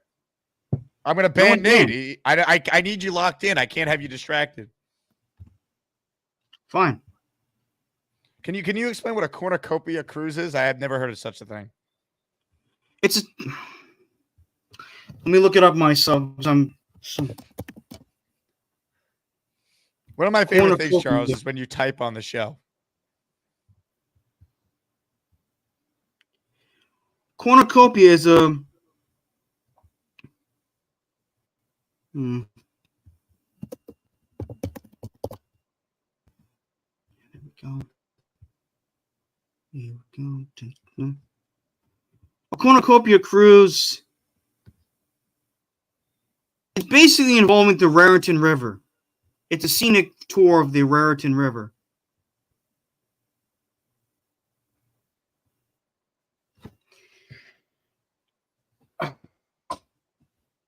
How do you think this impacts the Jets' chances of winning on Thursday? Very upset that Joe Douglas hasn't signed Haason Reddick, but to me, you can't just blame Joe Douglas. You have to blame Haason Reddick too, because he should have showed up to practice. I understand he wants to be paid. There's no denying. I understand he wants to be paid. Is this but cruise you have to show up co-ed? to practice? Yes. Why? It kind of sounds like you could use a date for the cruise. I'm good, Jake. Thank you. You sure? Yes, I'm sure, Jake. Thank you. I know a lovely lady that would love to join you. You mean Carly? Yeah, I appreciate that. All right. Furthermore, let's get back to the topic at hand here, Charles. Thursday Night Football, Jets, Patriots. We don't know what you're having for dinner yet. Do we have an idea on what dessert? No, I don't. I'm not. I don't have precognition. You don't have what now? I don't have precognition. What does that mean? Like I could tell some part of the future or something, or I could tell futuristic events. Well, do you have a ritual, or what did you? Let's trace our steps here. What did you eat yesterday during the Jet win? Let's try and maybe do the same thing. Keep the beard, by the way. The Jets won with the beard yesterday. Keep it rolling through at least Friday. Well, I did have London broil, mashed potatoes, and spinach yesterday. During the game? Well, during halftime. Actually, after the game. I'm sorry, after the game. Okay, what about before the game? Let's retrace our steps here. I didn't have anything before the game. All right, so you didn't eat a single thing before the game? Nope. I was just cheering my lungs out, screaming. Any snacks at halftime? Anything? Nothing, no. Okay. Well, I don't know if that's going to work for Thursday. I'd imagine you'd be very hungry if you starved yourself all day.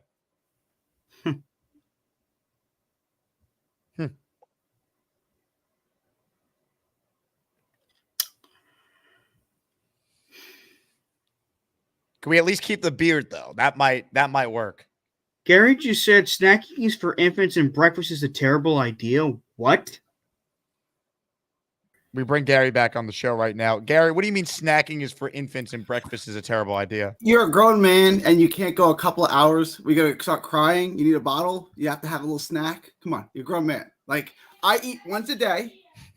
I eat a pound of ground beef, a pack of bacon, and sometimes a stick of butter. And that's it. And I have 12 cups of coffee, and I'm hungry most of the day, and there's no dips in my energy. Like snacking and breakfast is just, you're going to put all that carbs, and you're going to have a heavy belly before you accomplish anything for the day. It's a breakfast is the most important meal of the day. No, it's a horrible idea. It's going to make you lazy and tired and unproductive throughout the day. I'm not lazy and tired, Gary. Is that what you're saying? What was that? You saying I'm lazy and tired, Gary, because I had breakfast this morning? Eating breakfast is going to make you lazy and unproductive and tired. It's going to spike your blood sugar. It's going to make you full, and you're going to have a carb crash in the middle of the afternoon, before lunchtime. I'm fine right now. I wasn't crashed during lunch. What'd you have for breakfast?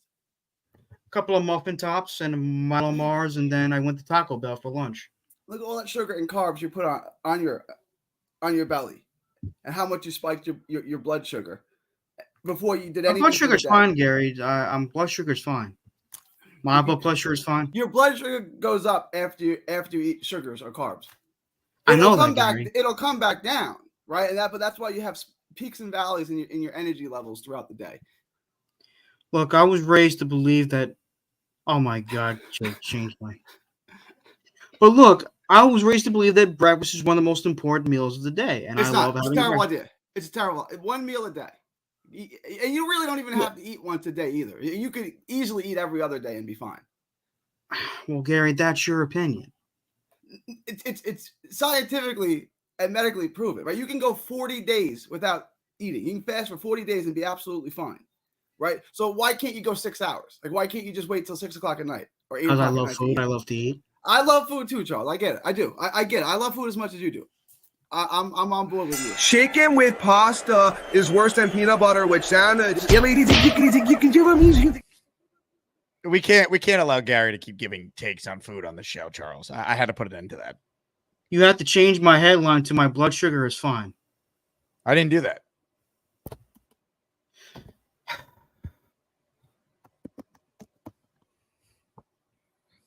All right, so final thoughts here. If obviously I don't want you to starve yourself all day on Thursday, but could you keep the beard through at least Friday because the Jets are 1-0 when you have a beard?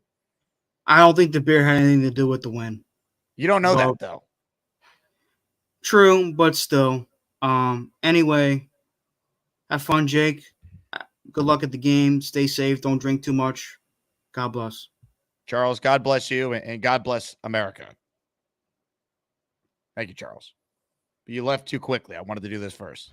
Hi, I'm Charles, and I'm going to talk about Spider-Man and movies and sports and video games and maybe hot chicks.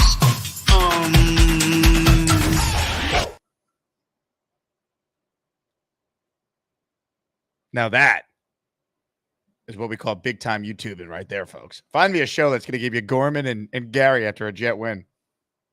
All right, some super chats here, and then we'll get back to the calls. Henny says, Gary says Reddick has no options. Dumb. How about he balls out on his contract he signed and the team will give him the bag next year? I mean, if not the Jets, someone will pay him if he has a big year. That's why I don't understand the approach of, let me just get fined $8 million so far and not play. And by the way, play on the Jets. You got a chance to not only put up big numbers, but you're putting up big numbers in prime time. Other teams are going to see you. The rest of the league is going to see you. You're playing in the biggest media capital of the world. Felix checks in with a super chat. Thank you, Felix. Problem is, what is Reddick looking for? I mean, I'm okay with 2 years, 50 mil, but if he's looking for 3 or 4 years, 100 mil, he's nuts. We keep blaming Joe, but what does Reddick want? And we don't know, and that's what makes this so confusing. Knob deep. Gary, I eat all day long, 2 breakfasts, 6 snacks, 2 dinners. I'm productive AF. Stop the lies. It's a great point. Hey, Gary, suck it, all right? Knob deep. Just told you you're wrong. He's not as productive as he could be if he didn't eat breakfast. He could be more productive. Gary, thank you. All right, more of your calls right now, ladies and gentlemen. From one curmudgeon to another, we say hello to JJ, who joins us. Hey, JJ. What's going on? What's going on, my people? How you doing, Jake? Hello, JJ. So real quick, takeaway from the game. The Jets still frustrate me. I'm glad we won. I'm happy that we won. I don't really care that we only won by a touchdown. I know you guys have the running joke. Oh, we could win the Super Bowl only by 3 and JJ would be mad. No, a win is a win, so I'm happy that we won. I mentioned it in my super chat earlier. The best part about the win was we needed a touchdown. We needed a defensive stop to close it out, and we got both. So that's a step in the right direction. However, we have to fix the penalties. And Nathaniel Hackett and the offensive coaching staff in general, and even Aaron Rodgers is to blame a little bit about this. There's something called tendency breakers. If you run the ball on first down every single time, at what point do you say, you know what, hey, let's try to catch him off guard and throw it? Like, we just know the Jets are going to try to run the ball on first down, run it on second down, and then on third down try to convert a pass. It's very annoying and frustrating, and I think the reason we've been seeing a struggle in the run game is because teams know what we're going to do, and they're stacking the box on us. So sometimes you got to use your passing game to open the. JJ, thank you for the call. I did the best I could with your internet. I do agree with your take, though. I do think this week they should use the pass to open up the run more. And I think they will. I think part of it's they want Aaron to get comfortable. I think we'll see that. I think that's a fair take. More of your calls right now. Let's say hello to Nate, parentheses Nate. Hello, Nate. Afternoon, Jake. Nice hat. Nate, nice hat as well. Yeah, Gary's takes are wild. But we'll leave that there. Vegas, I was looking at the Vegas odds. Our odds now to make it to the Super Bowl on a couple apps went from plus 900 to plus 1300. So I think people take the JJ hit pretty seriously, at least until we get Haason Reddick in the door. And I guess so do I, honestly. Rewatching the games and looking at our defensive line, like Michael Clemens, people alluded to the play earlier. It was like 3 in a row on that specific drive where he was lost. McGregor got run over several times, like to the ground, and just that's where they got big chunks of yards. Like we need somewhere in there. I'll mention JFM on every call until we somehow Denver gets enough losses and we can make the move to get JFM back in the building. Which you could happen. mentioned Braylon Allen. Say it again. Well, that could happen. I mean, Denver stinks, right? I mean, I definitely could see that. Yeah. No, 100%. Why not? We did it with Morgan Moses. Why not go get another lineman back that we gave up on, so to speak. Braylon Allen, kind of, we both compared him to Sean Green in the last 24 hours. In the offseason, to me, just watching, he seems to be a little bit more patient with a big body. I've kind of compared him, if he could, like to an Arian Foster type, like a big body guy that could run guys over, but was really like nimble and a really good runner. I don't know. It's definitely excited to watch Braylon Allen. But just going back to the defensive line, do you think any chance LT3 showed a lot of like ability to rush the passer from the inside, right? And they talked about Quinnen Williams getting more one-on-one opportunities, lining him up outside, like on the edge on passing situations. Any chance we see like a line of McDonald, Kinlaw, LT3, and Quinnen on like passing situations? I don't hate the idea. I just don't know if the Jets are bold enough to do that. I don't know how they feel truly about LT3 as an option. Okay. I'd like to see him. I guess it's exciting to see what the young guy could do. And it almost seems like it can't get worse with Michael Clemens. One more thing, Jake. I want to address Mr. Reality in the chat. The rumors say there's a chance he might be Allen in an alternate account. Like Allen would refer to himself as the realist, right? He's just like a realist. That's why people hate him, like Mr. Reality, right? Allen the realist. He just called Joe Alt a spearheaded weapon in the chat. He said Salah's a DC, not a head coach. He loves getting under your skin, and he hasn't denied any of the accusations. Your thoughts? You know, you make an interesting point. I do think we have to be very closely guarding the possibility of Allen still being out there. Now, is he Mr. Reality? I don't know. But I will say, I'm glad you brought this up. Now, he has officially denied it now, but I don't know what this means. He's on the record denying it, but he did spell Allen wrong. I need you to say on the record, Mr. Reality. You know he's not Allen. See, we know Allen would do some shit like that too. Yeah. He would spell it Allen. Exactly. Oh, man. All right. Say I'm not Allen, ALON. Otherwise, Mr. Reality, you're being sent to the realm because I can't take the chance. For sure. Nate, Jake, excellent I appreciate call. the time. Thank you, sir. As always. Great job. Ladies and gentlemen, Detective Nate, parentheses Nate. Mr. Reality goes, I am not Allen. I don't even know who Allen is. You spell his name ALON or you're out of here. I'm not messing around. All right? I need you on the record to say you're not ALON. Otherwise, you're gone. All right? Just saying. Ladies and gentlemen, more of your calls right now. For the first time today, the Asmaniacs are about to hear from Bobby Midnight after his first Jet fan win as well. A Jet fan. Hi, everybody. This is Bob from Vermont. I am Bob, of course. I'm sorry, Jake. I'm not feeling good today. I'm trying to call, I'm okay, sorry Bobby. the arch chair is not coming down. That's okay. Hey, I'm right about Brendan Allen, huh? I think you were ahead of the curve before anyone, Bobby. You called Braylon Allen's, I don't want to say resurgence because I mean he was new. You called his prolific ability early. Yeah, because he's from Wisconsin, isn't he? That's where he played. Yeah. Yeah, and then what's his name? The Giants had that running back from Wisconsin. Ron Dane. Yeah. he reminds me of. I sound horrible. I'm sorry. Trying my Bobby. best. Now, what have you done today to try and feel better? You taking some medicine? Yeah, I'm lying down, sleeping, but I had to get up. I couldn't sleep that much. I slept, I don't know. What do you have, But the flu? Yeah, I have 102 temperature. Look at my face. Wow. Do I look like horrible today? No, you look handsome. No, I don't. I look like I feel crap. 102 temperature. You don't look that much different than how you normally look. You're still wearing the jet hat. We still can only see half Well, your I'm face. not wearing it this way, so I'm not a punk. I see. The Jets are going to win. They won. I mean, they did very good. I think they did good. Their offensive line is a lot better than last year. That's right. And I was looking at Discord today. I hope they don't do. The Giants are going to trade for Zach Wilson. Do you hear that? That's not going to happen. Stop it. Well, it says in Discord. You got to look in Discord. Yeah, someone wrote a phony article about it. That's not from any reliable It's not from source. the guy that B Mac doesn't like. What's his name? Yeah.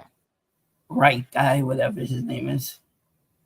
Now, Bobby, let me ask you, son, what are you having for dinner tonight? Are you going to have some chicken soup, maybe? Yeah, soup. Definitely soup. Sarah says, Bobby, I hope you're okay. Would you like Sarah to give you a sponge bath? Oh, yes. Definitely. She's a nurse. Yeah. Oh, yeah. Oh, yeah. I don't Is think she a she nurse? will. Sarah, you're a Yes. nurse? Yeah, she's a nurse. Why would I lie? I didn't know that was her occupation. Okay. She is a nurse. That's why what's her name? Craig hired her. I'm getting dinner with Craig tonight. I know. Carly, Yeah. too. Don't forget Carly. Yeah, she'll be there. Double date. It's double date. I told you we're dating. Stop. You're making a lot of accusations here, Bob. Yeah, but you know you're dating. A group of 4 people can't go out as friends? Yeah, but you're more than friends. What do you mean, Come on. yeah, but? You can't just, yeah, but. I made a You're totally okay, reasonable you're response. denying it. Okay, I'll let you deny it. Okay, that's right.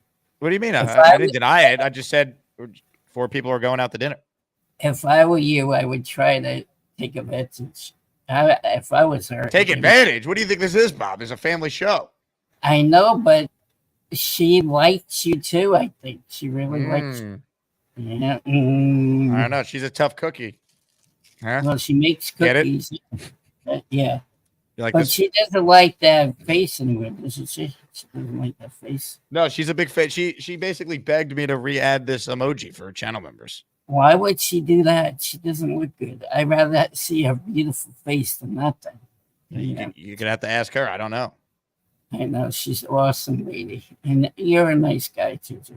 Thanks, Bob. I hope you feel better. All right. I know. I'm trying my best. right. What's my co-host says hello. Addison. He's on his way home, and he wants me to go live. I'm going to try to go live. You should not go live. You sound sick. You need to rest. I know, but I could have people talking. I could be quiet. I would just rest. I would just watch Monday Night Football tonight. All right, and just chill out. No, I'm Take it I'm easy. happy that the Cowgirls lost this night. That was great. Oh yeah. Yes, and then the Giants lost. Oh, in horrible fashion. They did. Like it's 6 field goals, and they oh my god, they needed the 2-pointer because our kicker got injured at the beginning. You know. So all right, so I'll let you go. I'll be. Who's on tomorrow morning? Your favorite, Robbie Sabo. Oh yeah, I gotta call in at 10:30, 10 o'clock. 10 a.m. I'll be there. All right, let's get you healthy. All right, Bob. I'm trying my best. I'm sorry I got sick. All right, feel better. Don't be sorry. My- Get better. My toes are feeling great. That's good. I have Happy to hear it. All right, feel better, Bob. Well, you know I need to walk more to survive unless Jake is going live. Gotta elevate my leg on Bobby. Like button if you're tuned in right now. Mr. Reality just wrote in, who is Alan? Well, I've had enough, Mr. Reality. All right. Here's what I'll say to you.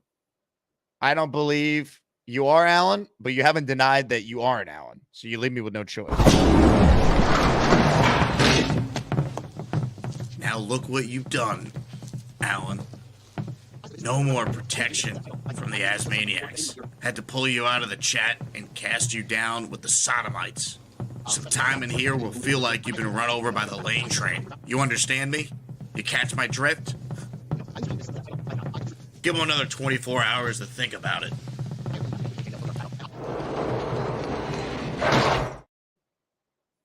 Had to do it, Mr. Reality, a.k.a. maybe Alan.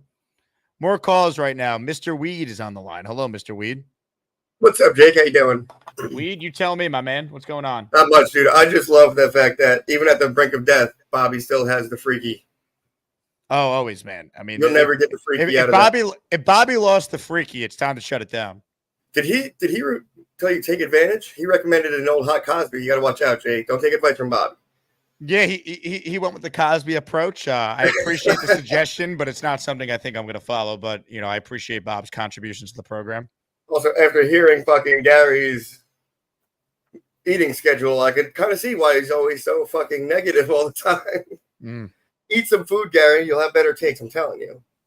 Is he still on? Tell him to eat a chicken McNugget. Is Gary still on? He is not still on. He's scared. Yep. I'm with you, Weed. Did you have a good time yesterday? I did. I had a blast, dude. Walking around and shit. I was exhausted when I got home, dude. After I called on your show, I tried to go on Nick's show. I fucking passed out. What were you so tired from? Walking, dude. I hate walking.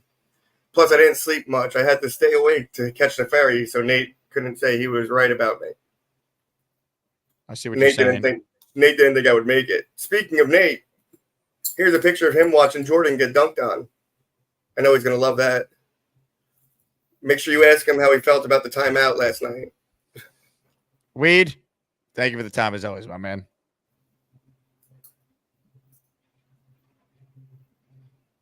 Come on, Jake. I can't stand like this forever. Thank you, Weed. Ladies and gentlemen, hit the like button. More of your calls right now on the show. We still got some heavy hitters on the line, so if you're on hold, I'll get to you, but we will be ending the show in just a little bit because I have dinner plans with Craig in Australia tonight, baby, and his wonderful wife, Mrs. Craig. Ladies and gentlemen, joining us right now is someone who does, in fact, need an introduction. We say hello to the great, the incomparable B-Mac. B-Mac. Look at my TV.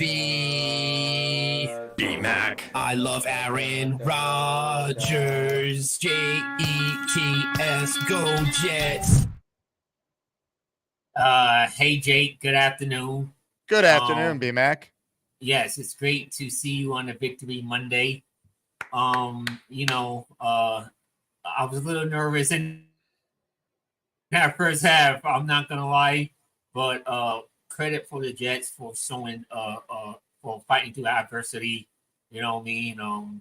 Battling back. It's so amazing watching Rodgers out there, man, making those classic Aaron Rodgers passes, man. Like, damn, man. You know what I mean? Like 2 years is worth the wait because woo. But baby. It's just so aggravating, man. Like Rodgers has been, like today, Rodgers been getting a lot of criticism. People are saying that he looks old, and the usual cast of people that hate on him no matter what. Yeah, they're saying that he can't move no more the way he used to, and like I just like give the guy a break, man. Like it's the second game, he hasn't played in 2 years. Yeah, he's gonna look slow, and maybe his mobility is gonna take a little bit of a step back, but he's 40. It's expected, like it's not like he's 27 and he's just running for third downs left and right. So of course he's gonna.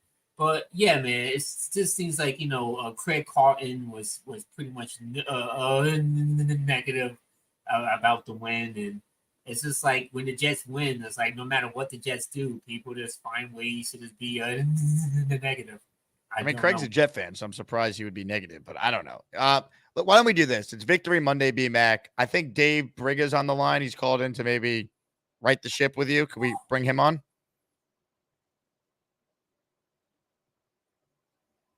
All right, I'm gonna trust you. All right, let's see if. Come on. All right, you're good. Let's take a breath. Here we go. Hey, Dave. There he is. Get that hat off. Get that hat off, bum. Get that hat off, Jake, bum. really? Get it off, Dave, bum. come on, Dave. Dave. Come on. Dave, You're a relax. big fan, bum. Dave, You're come a on. The Jets bum. won. You're a Hold bum. on, Bum. Dave. I want to say that Bum. I respect you. I love You're you. a bum. No Bum. bad blood over here. All right. I could say things about you. And I just You're want a to say, bum. That's have what a I great think. life. You're a Dave, bum. come on. Dave, Okay, Dave. okay. Put your Packers hat on. Come Get on, it Jake. off. Really, Jake? Get Really? the hat off. You Dave, bum. Dave, Dave, Dave. I'm going to go, Jake. Dave, I muted your mic. Relax. Relax, Dave. Relax. B-Mac's a good guy.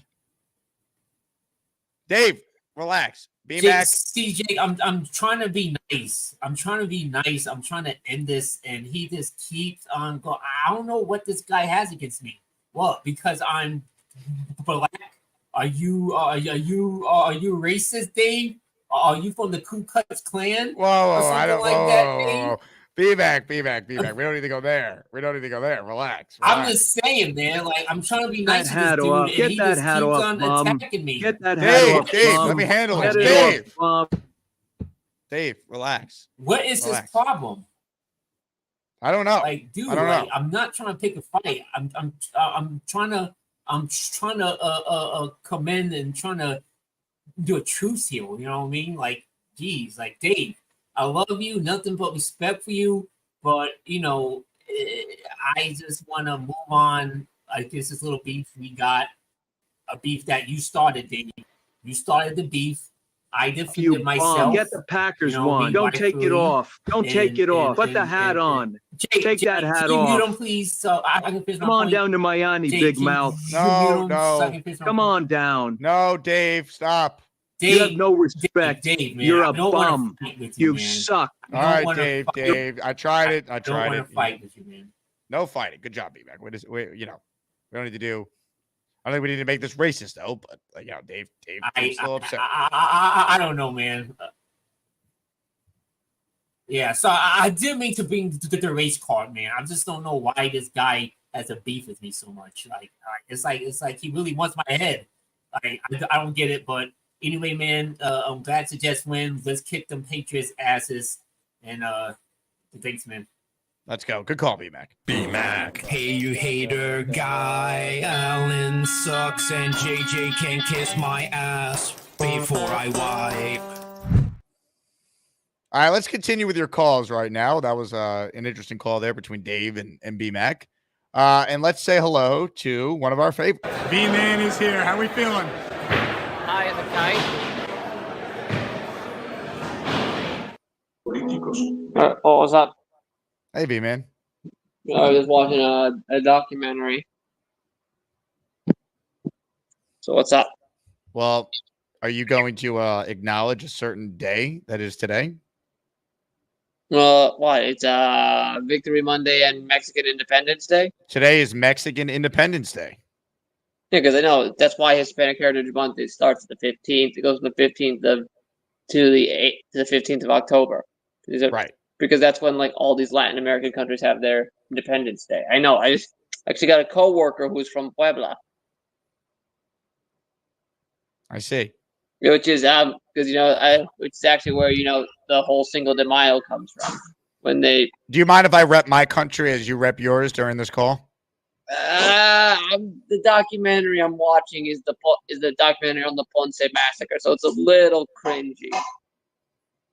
It's cringy to be able to wave my American flag on a YouTube Well, show. we're talking about a massacre, which on the orders of a U.S. governor, 17 innocent people were shot down. Right, but what does that have to do with this current call right now? I'm just saying the flag. I'm watching it while watching this documentary is just a bit cringy. It's a little low. Like, can we just get the football and just put the flags down? We could. Let's put our flags down. Take off your hat. I'll take down my flag. All right. Now, how do you feel about this flag? There we go. That's better. All right. So yeah, no, I'm feeling great after Victory Monday. Bummed about JJ again, out for the year. It's sucker punch. shows you how thin we are right now at in quality edge rushers. You know, and the Reddick thing, I was talking with Matt about it yesterday after the game, is saying that we need to get something that we need to figure out a way to get this done because we need proven edge rushers in this on this defense. And yeah, we're going up against a bunch of cupcakes in the next few weeks, but eventually you're going to have to go up against a team that's going to be able to handle what you have right now at edge, and you need some extra firepower there. And Reddick gives you that extra firepower. I agree. Now, speaking of firepower, B-Man. Mm-hmm. I was going to make a poop joke, but I won't do that to you. I'll move on. Where did you watch the game yesterday? Give us an idea of the setup. I just watched it in my loft, just literally right where I am right now, and then just sat down here, watched it, had a couple beers, some chips and dip, and that's about it. Chips and dip? Yeah. All right. What suggestion would you give to Charles for his meal during the game Thursday?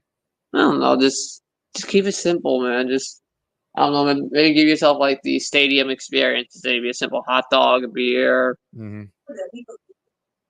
Mm-hmm. Now you'll be at my tailgate on Thursday, right, B-Man? Oh yeah, I will. Oh yeah, I will be. And I got the rum. I got Neil's cigars, and I'll bring myself some beer. Are you and Curly riding down together? Is that confirmed? Yeah, I sent him the. We've already set up the meetup point, and I've just sent him the confirmation. That's exciting. I mean, you and Dave in there driving down together. It'll be interesting. I mean, you and Curly. I'm excited. Yeah. Then it'll be definitely an interesting day. All right, B-Man. Well, I appreciate you calling in. I'm excited to see you again on Thursday. I mean, this is what it's all about. Yeah, no. What do you mean you don't? What do you mean no? No, sorry, no. I was just reading someone's comment there. Just seriously, Hector's really bashing me right now, saying that he doesn't need me in Puerto Rico. Don't listen to Hector. The Hector, my family has been there for 4,000 years. So my family will always be there, and hopefully I will end my life. I will end up retiring there. That's where we'll end up. Because you think about it, is there any place more beautiful and relaxing than the warm air of the Caribbean? I've never been, so I don't know. You never been to the Caribbean? No. You gotta get yourself out there, man. The Caribbean is such an amazing place to be. I'll go with you. When's the next trip? I'll probably go. I'm going 2020. I'm going probably go during the World Baseball Classic in 2026 when they host it in San Juan. All right, I look forward to it. Right, peace. All right, B-Man, I'm going to play this on your way out because I know you love our country. Pledge allegiance to the flag of the United States of America, to this republic for which it stands, one nation, under God, indivisible, with liberty and justice for all. Thank you, V-Man. Let's say hello right now to Tony Stark. Iron Man's on the line. What's up, Tony? Happy Victory Monday, Jake. Yes, sir. Let's go, baby. Hey, listen, man. I'm so glad I ain't followed Dave. Call Dave with all the smoke, man. Yeah, and I want to make it very clear, Dave is not a racist. I think things just got a little out of control No, with D-Mac. man, no, Dave's man. a good guy. Real good guy. Not at all. But y'all took a lot of my points. I've been waiting, but first of all, the Haason Reddick thing, right? Like, I'm so sick of this dude, man. If he don't want to play, I don't care. I know we need him, though. I'm just gonna be honest. That's the problem. Jet fan. I know we need him. But if he don't want to play for us, I don't care. He want us to pay for all the production that he's had in Arizona, Carolina, and Philadelphia. And Joe Douglas not gonna do that. So an interesting point, like bringing Leonard Taylor III up and trying Quinn at the edge, not like on some sack stuff, but I'm talking about like on run downs. Mm-hmm. We struggling with the run a little bit. We have to fix that. Like I was surprised. I saw Tennessee was like very stubborn running the ball against us. So it's out there that teams like, hey, we can run the ball on them. So we gotta shore that up, even though it's only been 2 weeks. Yeah, and they seemingly did that in the second half, right? They held them to 7 points. Yeah, we did look a lot better in the second half. I Absolutely. think it's a work in progress. I think you got a lot of new pieces to the defensive line now, especially now with Jermaine not there. So, I thought Kinlaw had a really, really good game. So I thought that was encouraging because I didn't think he played well in week 1. So I think they'll get better in that department. And my second thing is, I'm starting to see A-Rod. He's starting to get a lot more comfortable in that pocket, man. Mm-hmm. Like, it's gonna be scary in the AFC. I mean, it's only the second week. As long as he keep progressing the way he is, the first week he threw a touchdown. The second week he threw 2 touchdowns. Thursday, I'm expecting 3 touchdowns. Will we destroy the Patriots? That's all I wanted to say, Jake. I got too much on my mind. I just want to get that out there. Tony, I hope you're right. I want blood on Thursday. I'll take the win, but I want it. Ladies and gentlemen, Purple Belt Mike is next, followed by NYJ Pod and Jerome to wrap us up. Hey, Mike, PBM. What's up, bro? What up? Love the hat. Yeah, I got it with this sick code, Asman at checkout. You know what I'm saying? Just real quick, I want to see Corley get more involved. I know he had 1 catch. Same thing with Mike Williams. I think they're going to have a big role in winning the game for us on Thursday. And we got to shut down Dre. Shut down Dre. You shut down that entire offense. Let's get it. I mean, look, if you stop Stevenson, you should be able to hold them to under 20 points. That's how I look at it. Yep. And would it be crazy if the Falcons keep faltering and then we get a train for Judon if Reddick never shows up? Can you see that ever happening? I doubt it. I don't think he'd be traded again. I mean, What it's did not a they give terrible up for idea, him? but What'd they give up from a 3rd-round pick? I think it was a 3rd-round pick. Yeah, that's a steep price. So I don't know if we can offer something similar or whatever, but I'm just trying to throw out ideas that we need because right now, I mean, JJ being out, we got to fill the hole. Regardless of how good that McDonald plays, we still have to fill the void of JJ. So see what happens. 100%. Mike, we're on to Thursday, baby. Can't wait. Let's go, baby. Let's go. Positive vibes, Jet fans. Positive vibes. Let's go. Yes. NYJ Pod is next. By the way, Dave Briga, if you want to come back, I threw the link in the chat for you. NYJ Pod. What's up, man? Hey, what's up, my man? How you doing? I'm good. How was Nashville? Man, it was amazing. It was amazing. I see you remember my face. So I wanted to point something out from Nashville that I thought was just amazing. I was never worried sitting there and watching this game and watching the calmness that Aaron Rodgers had when every time he was out there on the field and calling the plays. There was some delayed games that were kind of strange, but it was super loud there. But seeing his calmness, man, and just watching him make plays, taking what the defense is giving him, and taking advantage of that, and a lot of those throws, man, like the one throw that you mentioned, Orlovsky, Panda, I'm almost lost. I could not believe that catch, that throw and catch, as well as the Breece Hall catch in the end zone was insane. And not to mention Mike Williams coming through with that big clutch catch as well. So I was encouraged. The only thing I'm a little nervous about, obviously, the same thing that everyone else is nervous about, is our defensive line. Not sure what's gonna happen with that. Hopefully, we can make some adjustments with that and maybe get someone in here, or maybe Reddick can come in here. I'm not sure, but I tell you, this feels like the dumbest standoff I've ever seen. Yeah, it makes no sense. It's crazy, man. But anyway, it was an epic weekend in Nashville. It's one of our favorite places to go. Only a 4-hour drive for me. So it was nothing for me to get out there.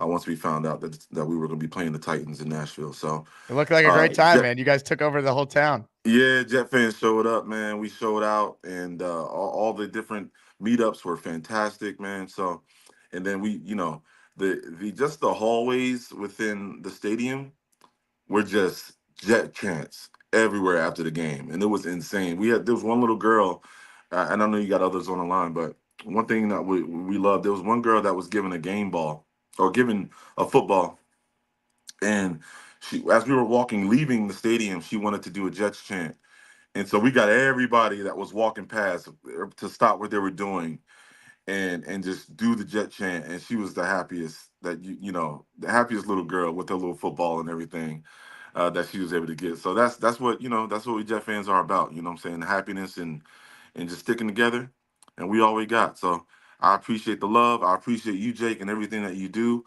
Jet fans, let's stick together. It's gonna be some rough games, but there's also gonna be some good games too. So let's keep it locked. Amen. Appreciate you, Jake. Great call. I'm glad you had a great time. All right. Ladies and gentlemen, we asked Dave Briga to call in. He was in the chat, so we bring Dave on right now. What's up, Dave? Jake, what are you doing to me? What are you Dave, doing? Dave, you called, but you're not wearing the Asmaniac hat this time. Well, I have to switch up once in a while, right? It's a Victory Monday. Wait a second, Dave. Who's this on hold then? There he is. Get that hat off. Get that hat off, bum. No, B-Mac's Get not that even hat on, off, Dave. bum. Fake Get Dave. it off, bum. Hey, bum. hey, This is the real. enough. This is the real. No. Who's this real? is my- Who's the real Dave You're a Briga fake here? fan, bum. You're Shut a up, bum. fake You're Dave. a bum. Shut up. Bum. No chance. Jake, give me a Bum. break. Hold on. Give I'm me a muting break. fake Dave. Now we know what's happening here. B-Mac was arguing with fake Dave Briga. Give me a break, Jake. Give me a break. This is unbelievable. When he starts, hey, listen, I don't. You could use me for a comedy, but when he starts talking about, being racist, that's, we don't need that. Yeah, I mean, there's just we no don't way need that. No, of course not, Dave. You're a good guy. No, I You're- mean, let it be, let it be over. Let it be over.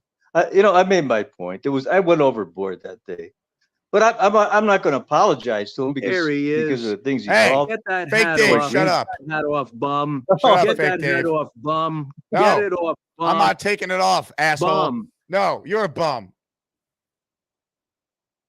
You're a fake fan, bum. No, I'm not. I live and You're die a with the bum. Jets. You You're bum. a You're a bum. bum. Dave, you see what we're dealing with here? Bum. Fake Dave's mean. You're a bum. Shut bum. up. Everybody's Yeah, it's I unreal. could Everybody's say things mean. about you because you're a bum. That's No, what you're I a think bum. because you're a bum. Goodbye, fake Dave. I you're want to talk to the real Dave. All right. Well, we got to the bottom of this, Dave. I appreciate you. Yes. So we should rejoice today. We have a Victory Monday, right? Dave, that's what it's all about, my man. Real Dave Briga. Tremendous. Hit the like button because if you haven't, I'm convinced you don't like fun. Like fake Dave Briga. All right, one last call. Jerome, the Packer fan, closes out tonight. What's up, Jerome? What's going on, everybody? I'm not nitpicking anything. Say like Robert Saleh, that wasn't a good win. That was a great win. All is right with the world when the Packers win and the Jets win. And you know what? It warms my heart that Jet fans get to see competent quarterback play. Mm-hmm. And it just kind of, this is what I've been waiting for. But here's the thing, though. This is why we're going to get to 14-3. And this is why Jet fans, y'all have nothing to worry about. Because this is typical of Aaron Rodgers. He always starts slow. It takes him usually, and I'm saying this from experience, it takes him usually 3-4 games, 5 games to get his bearings under him. When Matt LaFleur took over in Green Bay, he still went 13-3 that year. And that was a new offense being implemented. We got it going game 3, fourth game, fifth game, and whatever. And then by that next year, that MVP season, he had a whole year to, haven't been in that system. So even next year is going to even be better. I think Rodgers is going to be there another year for y'all, I think. So it's going to even be better. Y'all going to do great things. Y'all on the cusp of doing great things. And the Haason Reddick thing, Joe needs to go ahead and sign him because y'all don't want to sacrifice no games. Y'all can't afford to sacrifice games. We can't get to it can't be a situation where you guys miss the playoffs or you lose a major playoff game, and we look at the defense and we look at something that, and we say to ourselves, man, Haason could have had an impact in that game. That's gonna get Joe Douglas fired. And so he needs to look at it from that standpoint. But no, it usually takes Aaron Rodgers 3 or 4 games, 5 games to get his bearings under him. Well, you know what's funny, Jerome? What? That I'm sure you're right as someone who's watched all his games, but it's like for us and this team, what he just did on Sunday is more than capable of winning so many games with the roster he has around him. And like the Jets have lost this exact game they played yesterday so many times over the last 15 years because they didn't have the quarterback who, while still rusty and getting his bearings, is so much better than anything we've had. I mean, that game-winning drive was sensational. And here's another thing, though, Jay. Him getting his bearings under him, and because who y'all play next? Y'all the next 2 or 3 games, Patriots, Broncos, Rodgers, Vikings. Yeah, y'all don't really need the defense for these next 3. Rodgers is good enough to carry you guys, but you're gonna need a Haason Reddick. Y'all gonna need to have been to made some adjustments by the time y'all face the Bills. Y'all gonna need Reddick for that, or somebody comparable to Reddick for that game. But yeah, Rodgers can carry the offense for these next couple games, so the defense can kind of, they can make the adjustments and the corrections as they go along. But I'm feel good about this going 4-1 when y'all face the Buffalo Bills. We see what happens. A lot of parity in the league. There's a lot of teams that won that they don't typically win. A lot of teams that lost that you're scratching your head. So they just got a chance. It's like up for grabs, man. You really don't know. There's a lot of parity in the league. So y'all in a good space. I just don't want to see Joe Douglas blow it. Y'all can't be sacrificing no games. And so y'all get on Joe, man, and get that Haason thing ready, figured out. So we can get to this 14-3. Jerome, I appreciate you, man. Great call to close this out. It's tricky because I do wonder at this point, is it ownership more than the GM? GM needs to win. Reddick helps him win. What does he care about years down the line? Like, is Woody not willing to cut a check to Reddick? Is that what's holding this up? I don't know. No one told me that. I'm just saying, like, why wouldn't, if you're the Jets, do everything possible to get something done today with Haason? The other side of that is we don't know what he wants. So I don't know who's in the right. I think the Jets are in the right for their stance to this point, but things change with the Jermaine injury. They just do. Knob Deep says, here's $5. Let Dave off the leash. Shout out to Dave Briga. Good dude. All right. Good sport about fake Dave Briga. Big Bunda says, may have to accept the offense as the driver. Look, the offense hopefully is the driver. But at the end of the day, you still need an elite defense if you want to win a championship. Dre Correa checks in with a super chat. Jerome, G5 is going off in the home opener. Haason coming to the building. All is forgiven. Let's get the contract done. Destroy the Patriots.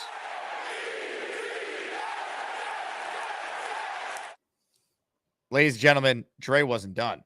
The first person to gift a membership comes 2 hours and 54 seconds into the show.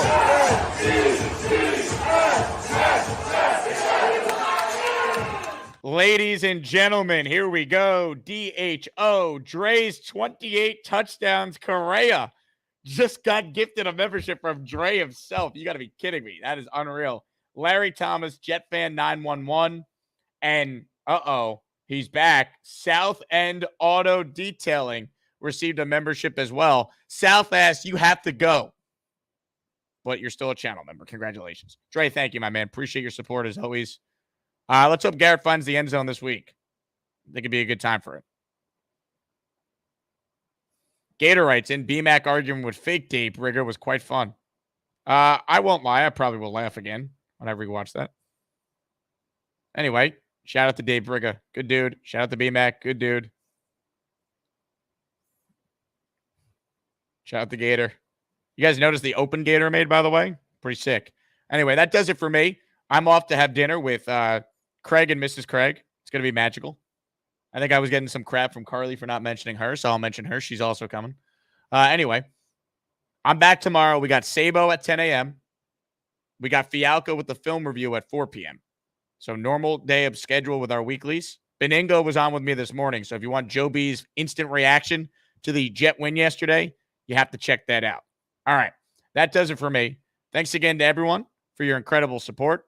My name is Jake Asman. This has been the Jake Asman Show. If you're a Jet fan that hasn't subscribed yet, I actually don't think you're a Jet fan. So that's it. That's my take. Talk to you guys soon. Go Jets, everybody. You sleeping, Bob? I'm in the orange chair. Hi, Aurora. This is for you, sunshine. How does it feel? Good. You're welcome, sweetheart. You're a good girl. Sunshine. Bobby serenaded me last night on his channel. When I think about you, I touch myself. Wow.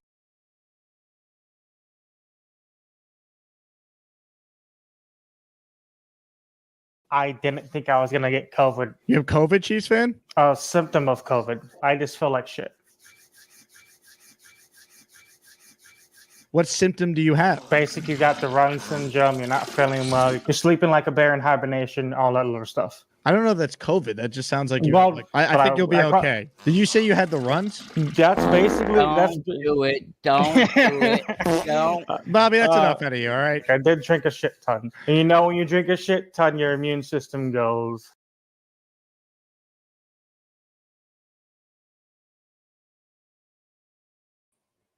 Mike D's nuts at the buzzer with a super chat. Mike, the show's over. Jay injury is clearly why Reddick wants a deal. You mean the Jermaine Johnson injury? I would agree, Mike. Thank you. All right, that does it for me. Everyone have a great night.